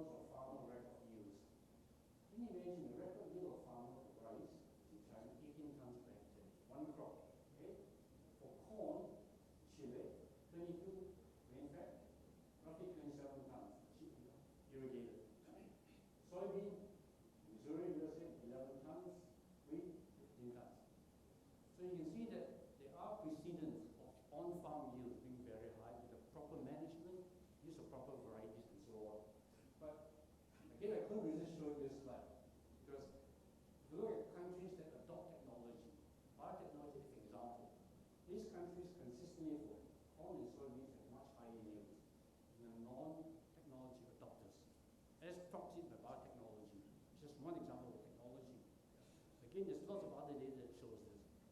Technology adoption inevitably leads to much higher yields. Yeah? Now, my second recommendation is creating solutions is really improving the supply chain. Okay? I recall a conversation from a very high level Vietnamese politician once say that if only we can increase the supply chain of vegetables from the highlands to the cities, we would solve the supply situation for vegetables in the cities. Okay? Overnight, if we had a supply chain. But the context is that in today's environment, most of these supply chains are actually controlled by supermarkets, okay? By very organized supply chains. So the question that we need to ask ourselves in developing countries really is how do we tackle the supply chain, make it efficient, okay? And then also, in a sense, move the supply chain beyond thinking just national, okay, to regional. I'm sure as economists, you've all heard of the ASEAN Economic Community, one integrated market, right? Now we need to ask ourselves seriously. I've done a lot of studies on the AEC, but these last 2 years, can we really achieve efficiencies in supply because of the AEC? The simple answer is that right now we can't. Because of mismatches in policy, logistics, infrastructure. So it's still a dream actually, if we have, especially in the ASEAN region. Okay? Ramon Clarity is not here, but Ramon will tell you that ASEAN trades more with outside countries than within ASEAN. Partly because of infrastructure. Okay? Very often we don't have the right policies in place to facilitate that. Okay? So that's the second kind of creating solution recommendation I would have. Because you guys are on DDAE, I'm sure you'll be interested in studies a lot more. Okay? My third, which has been mentioned, and I won't spend much time, is climate smart agriculture. That's a no-brainer. It's obvious that we need to work on this. Yeah? But one needs to disaggregate this question. It's not just about having varieties that can tolerate drought or submergence. There are a lot of other factors involved in climate smart agriculture. Again, I don't have time to talk about it. If you're interested, you can Google our institute's website. Download this publication, which is free, by the way, because we spent many months trying to explore the impact of climate change, especially on implications for importing countries. What happens in your source countries? How will it affect you if there's climate change in your source countries? Okay? Not just in your country itself. Yeah? So download this publication if you want to from the website. It's all there. So that's my third. My fourth, and this is something that's been mentioned several times today. How do you get more smallholder farmers into one supply chains? How do you involve them in participation? And there are really two aspects there. One is actually help farmers participate in the supply chain. The other is to create new business models. Okay? If you go back, I don't know how many of you have heard of Prahala and his bottom of the pyramid concept. Okay? He keeps saying, and actually I wrote this book in 2008 about bioscience entrepreneurship. If you can combine entrepreneurship, give opportunity to small farmers, bring them into the supply chain, straight away you're going to solve a big problem of retention of farmers, getting young farmers back to the farm. Okay? Again, I'm simplifying this. We have a paper that is Circa, advertising Circa here. Juris and I decided to publish this paper in Circa, because I'm a Circa senior fellow as well. To support this journal. And we actually look seriously at what is the enabling environment for inclusive agribusiness in Southeast Asia. Inclusive means how to include small farmers, especially in the modern supply chain. There are models to do that. There are good examples within Southeast Asia for that. We just need to multiply those examples. Okay? Now, one example, this is not in my talk, one example of a group of people that are trying to multiply this inclusiveness is an organization called Grow Asia. Okay? Grow Asia basically is a not-for-profit organization started by WEF World Forum. It now has its headquarters in Singapore. They've got pilot projects in Vietnam, Myanmar, Cambodia, Philippines as well, also Indonesia. Yeah? They're really trying to exemplify all this. Yeah? Okay, so that was my number 4 or 5. I lost count. Who's paying attention? 4. Number 5 then is food safety. think this is again a very critical area. Yeah, you know, I think we learned from Harvard some of the kind of nutrition-related problems, but there's some fiscal problems as well in food safety, especially the movement of raw material, okay, the way we handle food and so on. And related to this is the next recommendation on loss and waste. Okay, they're all interrelated. Yeah, we know that in developing countries we have very high loss but low waste, whereas in developed countries it's a low loss and high waste situation. So Singapore is in this category. We waste a lot of food. Okay? I mean, there are studies done that show per capita how much food we waste. Okay? So there's a lot that can be done to actually come with technologies that can help us reduce this high loss. Okay? A good example is losses due to inefficiencies in the pre-harvest period. I think the obvious ones are there. Losses caused by insects, diseases. Yeah, those can be quite easily tackled for that matter. Whereas the hidden losses, the inefficiencies, are very difficult to tackle. Yeah. Those are some other recommendations. Moving on, and we've actually done a fair amount of work on this in the organization I work with. Again, download it if you want to. It's all free. There's a lot of think tanks on these issues. You know, actually the losses in developed countries are quite frightening. Not just at the household level, but in F&B outlets. Yeah, and I would, you know, suggest to you that it's probably the same in the Philippines, including Manila. It's the high-end restaurants. They probably have very high wastage, but we don't know without data. Okay, the next one, which is a pet topic of mine, and a big area of research currently, is increasing urban peri-urban agriculture. Not to replace farming in the countryside, but to complement farming. Okay? I remember when I first came to the Philippines, I had some projects working with Nikki Perlas in UP Diliman, Ikapati Farm. I don't know how many of you know the Ikapati Farm. Anybody here? Yeah? You know, and that's a good example, early example, prototype for an urban farm. It also has a social objective. Okay? Getting urban poor, collect bio-waste, composting that, first getting vegetables. Okay? Both to supply income to the poor, but also to supply vegetables, okay, to urban population. What I can say is that there's a growing worldwide movement now to have more and more urban farming, to complement basically the supply chains from the countryside. And again, I don't have time to talk about it, there's a lot happening in this particular field. Now in Singapore, because we're kind of a small country, okay, Singapore actually has been seen as a pioneer in this whole area, especially in technology-enabled, okay, technological urban farming, enable farming. Yeah, we have one of the world's first indoor LED vegetable farm, Panasonic, you know, the electronics company. They are commercially selling vegetables now. Now, what is the rationale behind it? This is where S&T, science and technology, really comes in. Okay? The scientific evidence is that plants don't really need the whole spectrum of visible light. Okay? They're very narrow bands of visible light which promote plant growth.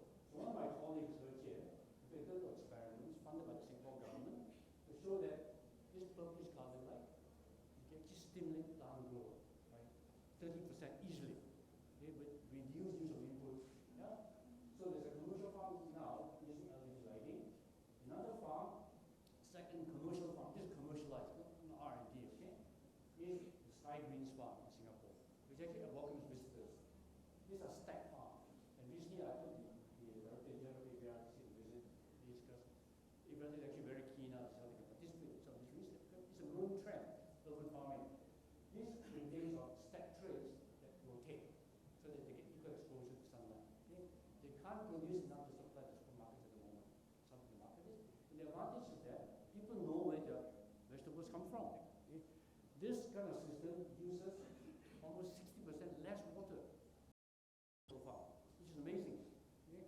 So another project I advise is in Perth, in Western Australia, and they're actually keen to see how they can introduce some of this technology because they don't have much water there, okay, to grow vegetables for export. Yeah?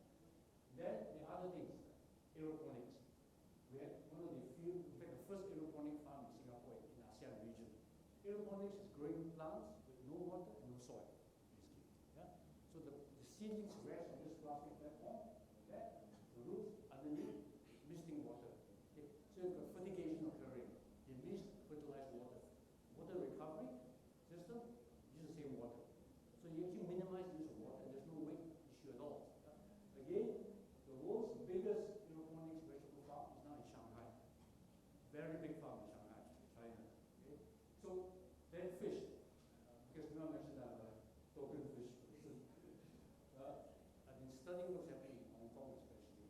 These guys have fish farms, rooftops, where they try and simulate deep ocean life.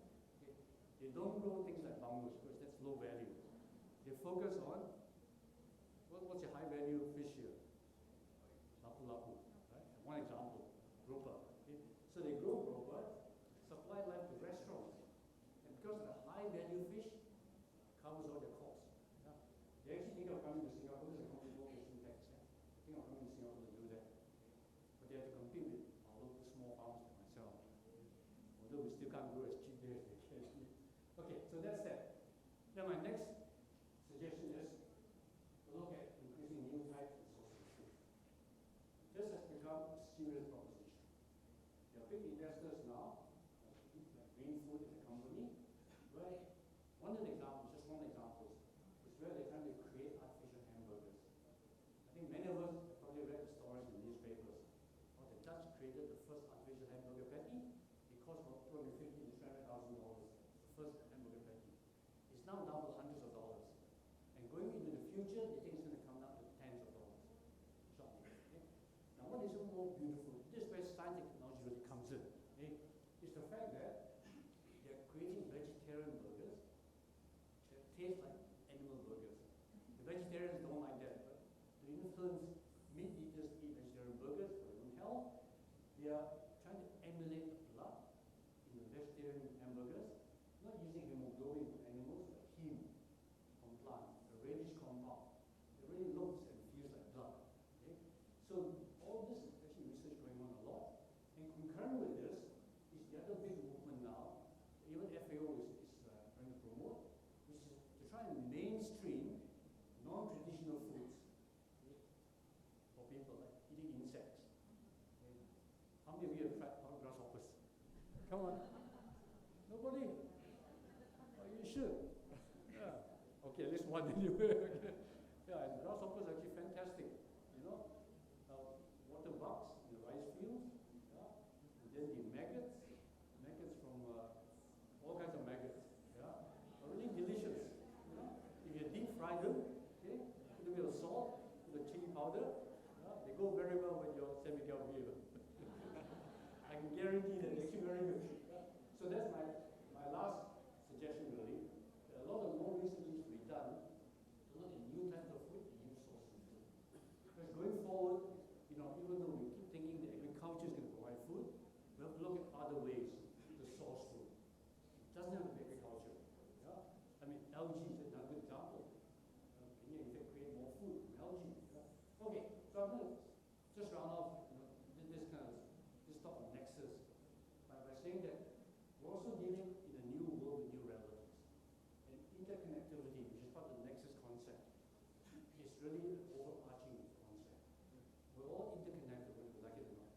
Yeah? I mean, just importing rice within ASEAN is an example of interconnectivity. So what happens to rice in Vietnam and Thailand affects rice here, Philippines, yeah? So basically no man is an island. In just of a country, no country is an island itself, even though you might be archipelago. I want to finish up with talking about partnerships. In many respects, I think intergovernment cooperation has been very slow. Okay? The private sector has come together much faster by virtue of the fact that they realize that as part of the SDGs, they really need to work together collectively if they want to collectively tackle the SDGs. Now, last September, I had the privilege of attending the launch of this global agribusiness alliance.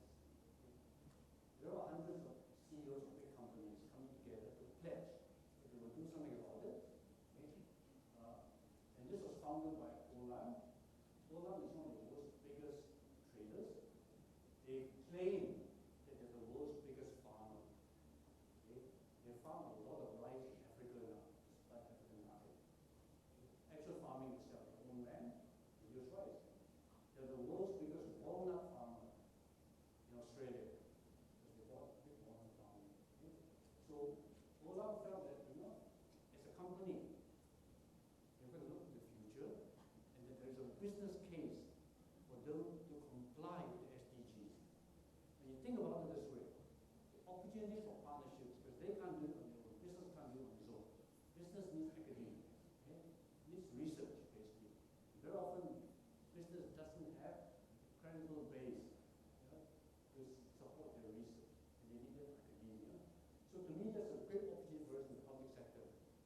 And we share in Singapore, we're moving increasingly to develop partnerships, meaningful partnerships with GA and so on. So okay, again, just this is definitely my last slide. Going towards 2015, how many of you have read this report? It just came out. Not yet? I actually urge you to download it and read it. Okay? FAO, it's all free. Right? It basically paints a future for their culture, and there are several important take-home messages. In fact, to me, one of the positive messages that FAO used to say that you need to increase supply by 70% by 2050. They've revised their figure now, it's 50% now. So to me, that's one thing positive, yeah? But the warning signal that they've given in this report is that we can only do that if we significantly increase the investment in science and technology. And there are figures in there that point out how big the deficit is at the moment in R&D investment. Yeah? So again, it's gratifying to hear the Secretary say that there's going to be a lot more money coming down the line. So the Philippines are moving around the right line. Now, of course, there's also a differential need among smallholder farmers and the large commercial farmers. Right? Asia as a continent, we have 87% of the world's smallholders. That's how big it is. Okay? So most of our farmers who produce are smallholder farmers. And Frank Champion from Italy has said this many times. He feels that we need to increase the productivity of small farmers, much more difficult, by 200% compared to the commercial farmers, because they're so low at the moment. Yeah? And that in itself is a really big challenge. Okay? Special kinds of research have to be done that are totally scale neutral. Incidentally, I mean, varieties are one way to do it. Okay, then that's really the last point. The use of modern science and technology is really quite key. Yeah? And this is where, I think, in a sense, we're talking to a university community here. It's quite frightening to see the emergence, of a community within many countries that don't believe in science. Okay? And there's especially one big country, led by one big president who doesn't believe in science, which is so frightening, frankly, those of us who really feel that science is the way to go. Yeah? So I don't know how many of you get emails to join the march in Washington, D.C. for science, because it's too far for us to go, But this is a real serious issue. Even, I remember attending an ADB meeting almost 15 years ago, when Norman Borlaug actually warned about this. Borlaug was at the meeting. There's an emerging anti-science movement amongst developing countries that unfortunately is fueled, okay, by those who have a lot of food in the developed countries. Yeah? Unfortunately. Okay? In fact, Borlaug even went so far as to say that, only those with a full stomach protest. Okay? Those without a full stomach don't protest at all. They're in the quest for more food, basically. Yeah. So, okay, with that, there's my email address there. And I come to CIRCA very often because I'm a CIRCA senior fellow. So, any material you want, please feel free to write to me. I'm very happy to send to you. Yeah? Okay, so, thank you very much indeed. Thank you very much, Dr. Tang. I'm sure all of you are hungry, but before that, may I request the Dean and the Chair of the Department to please hand the plaque of appreciation for Dr. Tang.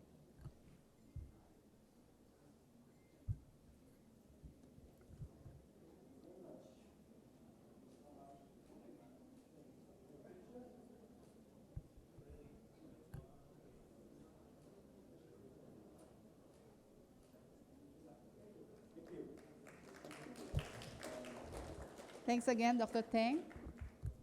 For some announcements, food will be served at the ground floor, Makiling Ballroom.